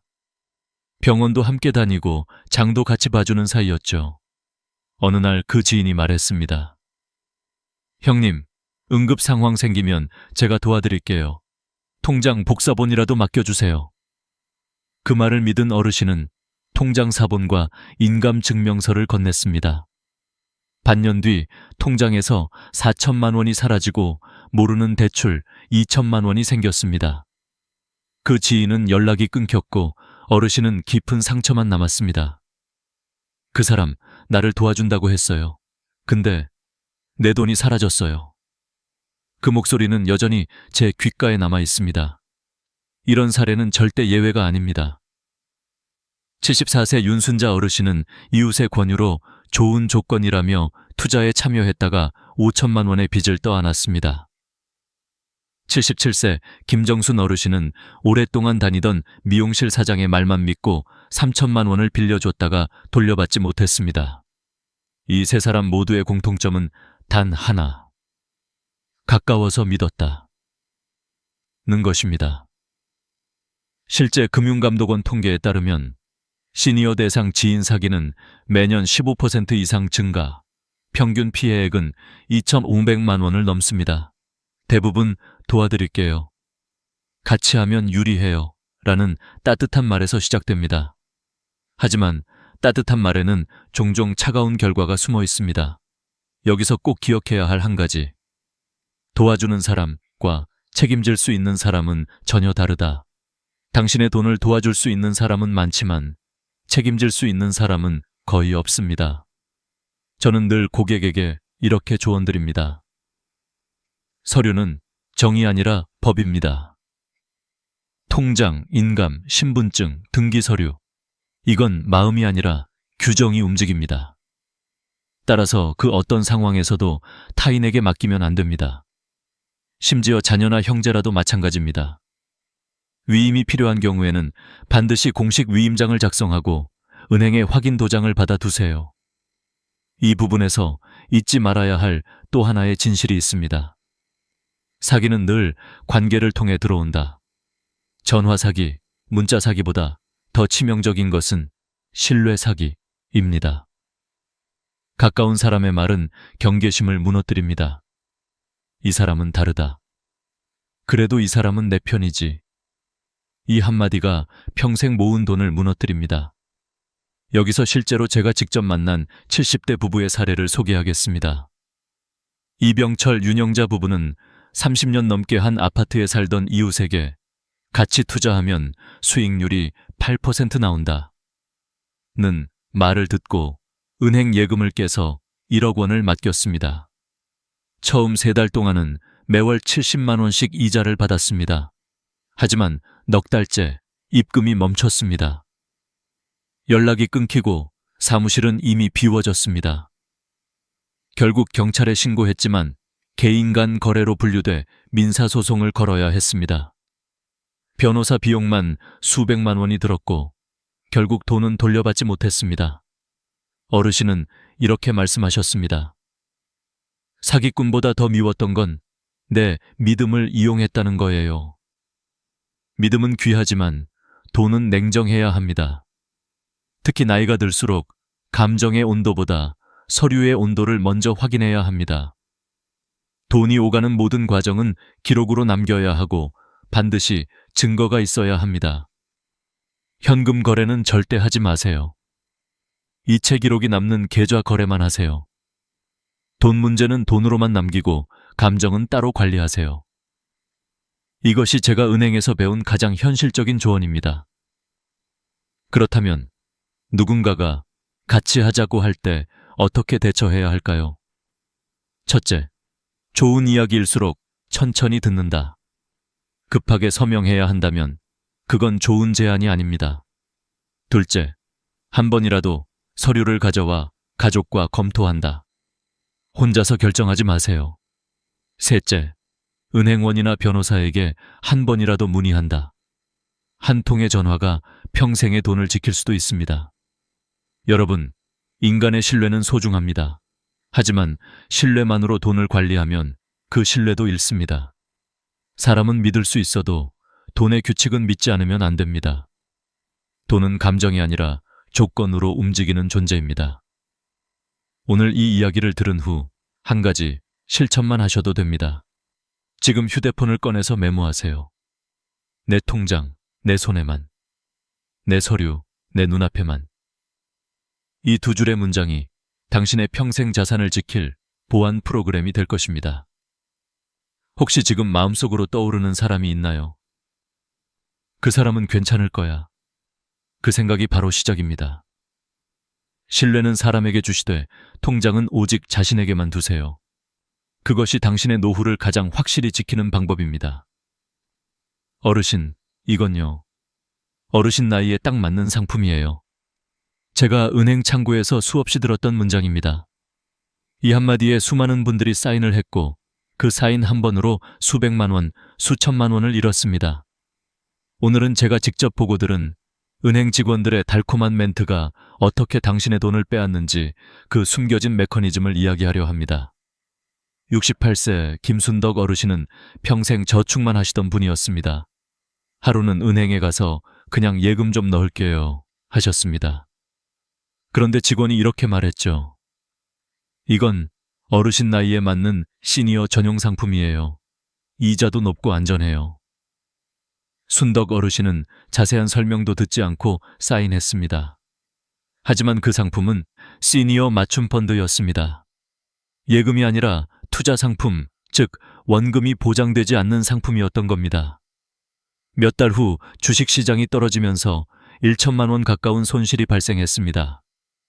어르신은 고개를 숙인 채 말씀하셨습니다. 난 예금 넣은 줄 알았는데 왜 돈이 줄었죠? 비슷한 사례가 이어졌습니다. 70세 이명희 어르신은 시니어 우대 상품이라는 말에 혹해 가입했지만 그건 변의 견금보험이었습니다. 매달 보험료를 내야 하고 연금을 받으려면 80세가 돼야 했습니다.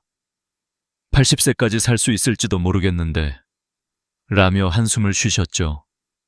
65세 박철수 어르신은 시니어 전용 적금이라는 설명을 듣고 가입했는데 알고 보니 펀드와 보험이 섞인 복합 상품이었습니다. 설명서는 30페이지가 넘었지만 직원은 그냥 간단한 적금이에요 라고만 말했습니다. 여러분 기억하세요.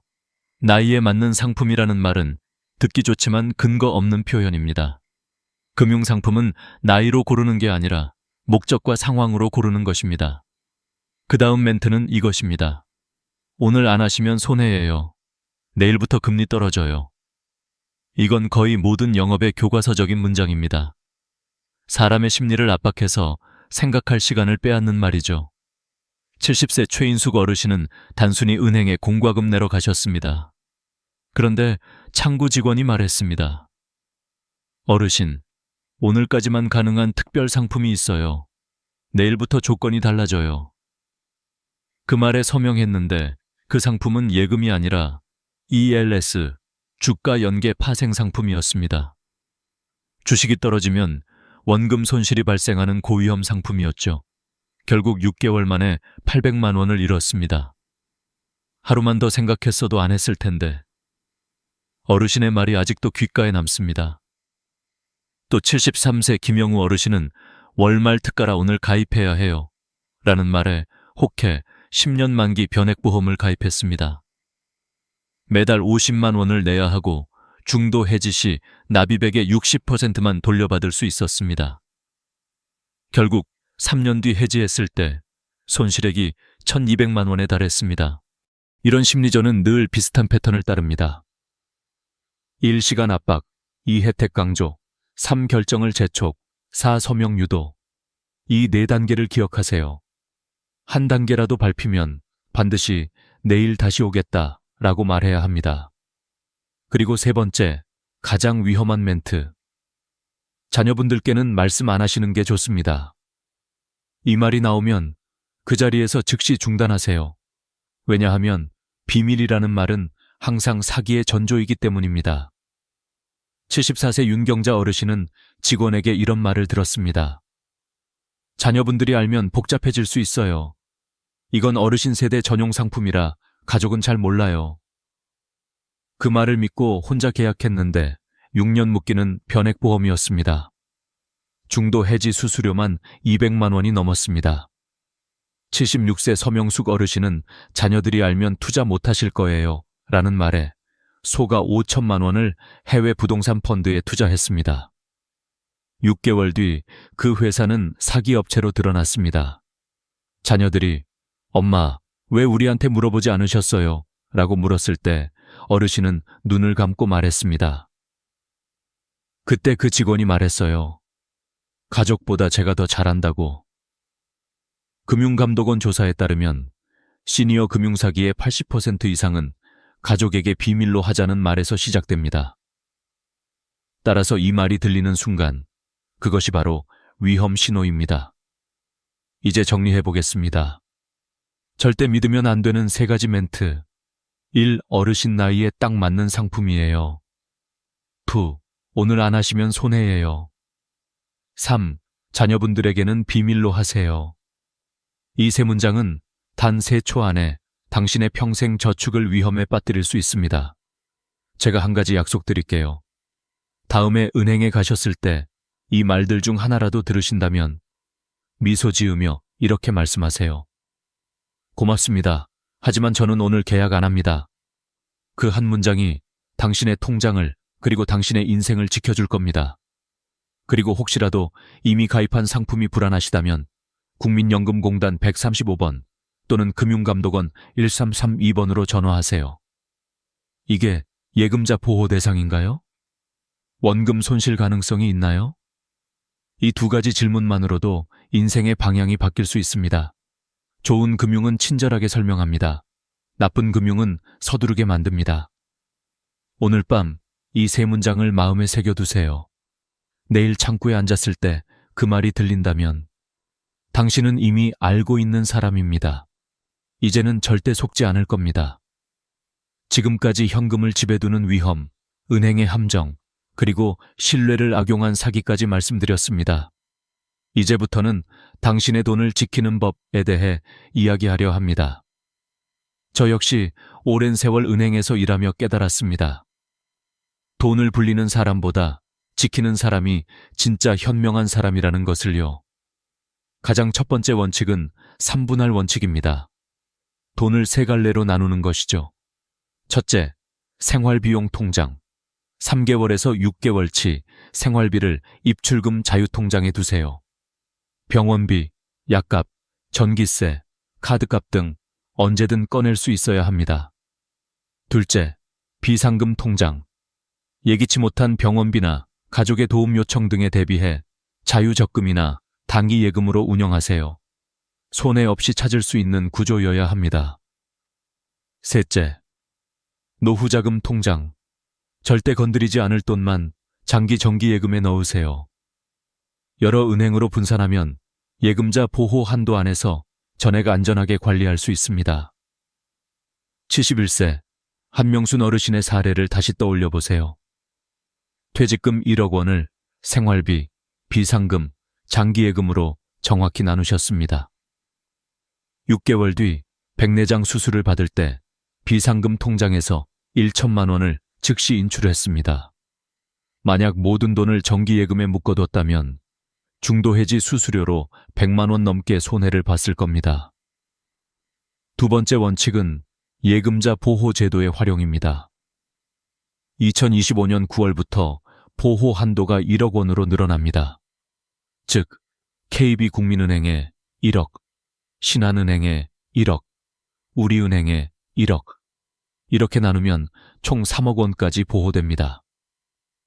한 은행이 파산하더라도 나머지 은행의 돈은 그대로 유지됩니다. 68세 이정수 어르신은 이 원칙으로 퇴직금 2억 5천만 원을 완벽히 보호하고 계십니다. 세 번째 원칙은 응급 상황 대비입니다. 본인이 병원에 입원하거나 의식을 잃었을 때 가족이 대신 돈을 찾을 수 있어야 합니다. 75세 김철로 어르신은 뇌경색으로 쓰러지셨지만 미리 아들과 공동명의 통장을 만들어둔 덕분에 수술비를 바로 낼 수 있었습니다. KB국민, 신한, 하나은행에는 지원 신탁이나 후견 제도가 있습니다. 이건 본인이 의사결정 능력을 잃었을 때 미리 지정한 가족이 대신 돈을 관리할 수 있는 제도입니다. 내가 아프면 내 돈이 나를 도와줄 수 있어야 한다. 이것이 바로 응급 대비의 핵심입니다. 네 번째 원칙은 금리보다 안전입니다. 은행 창구에서 이건 5% 이자예요. 라는 말이 나올 때 반드시 다시 물어보세요. 그럼 원금은 100% 보장되나요? 대부분의 경우 아닙니다. 예금 금리가 3%인 시대에 %를 약속하는 상품은 반드시 리스크가 있습니다. 69세 박영미 어르신은 그 점을 이해하고 모든 돈을 예금에만 넣으셨습니다. 10년 동안 한 번도 손실이 없었죠. 이자는 적었지만 마음의 평화는 그 어떤 이자보다 컸습니다. 다섯 번째 원칙은 결정을 혼자 하지 않는 것입니다. 좋은 상품이라면 가족과 함께 검토할 여유를 줍니다. 지금 사인 안 하시면 손해입니다. 라는 말은 거의 항상 위험의 다른 표현입니다. 73세 윤승희 어르신은 이 말을 실천으로 옮기셨습니다. 하루만 더 생각해 볼게요. 그 한마디로 고위험 펀드 가입을 피하셨습니다. 은행 직원이 권유한 상품이 실제로는 주식형 펀드였거든요. 이제 당신이 스스로를 지키기 위한 질문을 하나만 마음속에 새기세요. 이 상품이 정말 나를 위한 건가? 은행이 고객 맞춤이라고 말해도 그 고객은 당신이 아닐 수도 있습니다. 그저 실적이 필요한 대상일 뿐이죠. 지금까지의 5가지 원칙을 간단히 요약해 보겠습니다. 1도는 반드시 3분할, 생활비, 비상금, 노후자금. 2. 예금자 보호 한도 내에서 은행 분산. 3. 응급 상황 대비, 공동명의 혹은 후견 신탁. 4. 금리보다 안전을 우선. 어떤 결정도 혼자 하지 않기. 이 5가지 원칙은 단순한 돈 관리법이 아닙니다. 당신의 인생을 지키는 방패입니다. 제가 오랫동안 고객을 상담하면서 가장 마음이 아팠던 말이 있습니다. 내가 이렇게 오래 일했는데 왜 마지막엔 돈 걱정으로 잠을 못 자는 걸까? 그분들의 공통점은 단 하나, 정보를 몰랐다는 것이었습니다. 몰라서 잃고 모르니까 속는 겁니다. 하지만 이제 당신은 알고 있습니다. 돈이 안전해지는 진짜 이유는 은행이 아니라 준비된 사람에게 있다는 걸요. 오늘이 바로 그 준비의 시작입니다. 지금 통장을 열고 이 돈이 내 인생에 어디에 속하는가? 그 질문 하나로 모든 것이 달라집니다. 돈이 당신을 지켜주는 날까지 당신의 선택이 가장 큰 이자입니다. 은행에서 20년을 일하며 저는 수천 명의 어르신들을 만났습니다. 그 중에는 평생 성실히 살아온 분들도, 은퇴 후에 처음 돈을 잃은 분들도, 가족 간의 오해로 상처받은 분들도 있었습니다.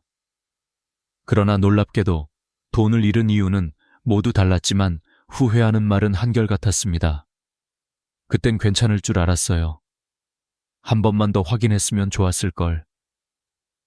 오늘 이 마지막 부분에서는 당신의 평생 자산을 지켜내는 마지막 점검표와 행동 계획을 이야기하겠습니다. 먼저 보이스피싱과 계좌 동결입니다. 75세 박정수 어르신은 예금자 보호를 위해 5개 은행에 분산 예치했습니다. 그런데 어느 날 보이스피싱 전화를 받고 한 계좌에서 송금을 한 순간 모든 계좌가 동결되었습니다. 범죄에 연루됐습니다. 라는 경찰 사칭 전화 한 통이 그의 노후를 마비시켰던 거죠. 그 후 피해 구제 절차에 10주가 걸렸고 그동안 한 푼도 인출할 수 없었습니다. 여러분 기억하세요. 진짜 은행은 먼저 전화하지 않습니다. 안전계좌로 이체하세요라는 말은 100% 사기입니다. 이 말을 들으면 즉시 전화를 끊고 직접 은행 대표번호로 문의하세요. 또한 비밀번호는 가족 1명에게만 안전하게 공유하세요. 74세 조영철 어르신은 금고 비밀번호를 휴대폰 메모장에 저장해두고 아들에게도 알려두셨습니다. 그래서 응급 상황에서도 가족이 바로 자금을 사용할 수 있었습니다. 다음은 의료비 대비입니다. 통계적으로 65세 이후 의료비는 급격히 증가합니다. 특히 75세 이상은 연간 평균 500만 원 이상을 의료비로 지출합니다. 73세 박정희 어르신은 병원비 전용 통장을 따로 만들어 매달 30만 원씩 자동 적립하셨습니다. 작년에 무릎 수술을 받으셨을 때 이 통장이 큰 도움이 되었다고 하셨죠. 그분의 말이 아직도 기억납니다. 건강은 준비가 안 돼 있을 때 찾아오지 않아요. 돈도 마찬가지예요. 그리고 가족과의 금융소통이 중요합니다. 매월 한 번은 가족들과 모여 돈 이야기의 날을 가지세요. 75세 김영순 어르신은 매월 마지막 일요일마다 아들, 딸과 함께 통장 잔액과 예금 현황을 점검하십니다. 처음엔 귀찮아 하던 애들이 이제는 먼저 물어요. 엄마, 이번 달은 괜찮아요. 가족은 가장 든든한 보험입니다. 또한 투자 권유나 지인 제안은 반드시 전문가와 상의하세요. 76세 서명호 어르신은 친구의 권유로 땅 투자에 참여하려 했습니다. 1년에 20% 수익 낸대요. 하지만 아들에게 상의한 결과 그 친구도 이미 사기를 당해 더 많은 사람을 끌어오라는 협박을 받고 있었던 겁니다. 사기는 늘 가까운 곳에서 온다는 것 잊지 마세요. 이제 마지막으로 자기 점검 리스트를 드리겠습니다. 지금 이 문항들을 하나씩 떠올리며 답해보세요. 현금을 집에 보관하고 있지 않은가? 모든 돈을 한 통장에 넣어두진 않았는가? 누군가에게 금융서류를 맡기진 않았는가? 한 은행에 1억 원 이상 예치하진 않았는가? 응급 상황에서 가족이 대신 돈을 찾을 수 있는가? 가족이 내 금융 현황을 알고 있는가? 의료비 대비 자금이 따로 있는가? 공동명의 계좌나 후견 제도를 준비했는가? 이 중 하나라도 예라면 지금 바로 조치를 취하세요. 돈은 많이 모으는 사람보다 끝까지 지켜내는 사람이 진짜 현명한 사람입니다. 이제 당신이 해야 할 구체적인 행동 계획을 말씀드리겠습니다. 이번 주 안에는 현재 자산 현황을 가족과 공유하세요. 다음 주까지는 3분할 원칙에 따라 돈을 나누세요. 이 달 안에는 자녀와 공동명의 계좌를 만드세요. 다음 달까지는 예금자 보호 한도를 기준으로 은행을 분산하세요. 그리고 꼭 기억하세요. 내 돈은 내가 지킨다. 그 말은 이기적인 게 아닙니다. 그건 당신의 가족을, 당신의 인생을 지키는 책임입니다. 저는 오늘 이 이야기를 단순한 금융조언이 아니라 하나의 인생 경험으로 드리고 싶습니다. 20년 동안 창고 안에서 저는 참 많은 눈물을 봤습니다. 하지만 이제는 그런 눈물이 줄어들길 바랍니다. 당신이 오늘 이 영상을 듣고 단 한 가지라도 실천한다면 그것이 누군가의 노후를 그리고 당신의 평화를 지킬 수 있습니다. 마지막으로 말씀드립니다. 돈은 은행이 지켜주는 것이 아닙니다. 준비한 사람이 지켜냅니다. 그 준비는 오늘, 이 순간부터 시작됩니다. 오늘의 이야기가 도움이 되셨다면 좋아요와 구독을 눌러주세요. 그리고 댓글로 알려주세요. 나는 내 돈을 이렇게 지키고 있어요. 당신의 한 줄의 댓글이 누군가에게는 평생의 희망이 될지도 모릅니다.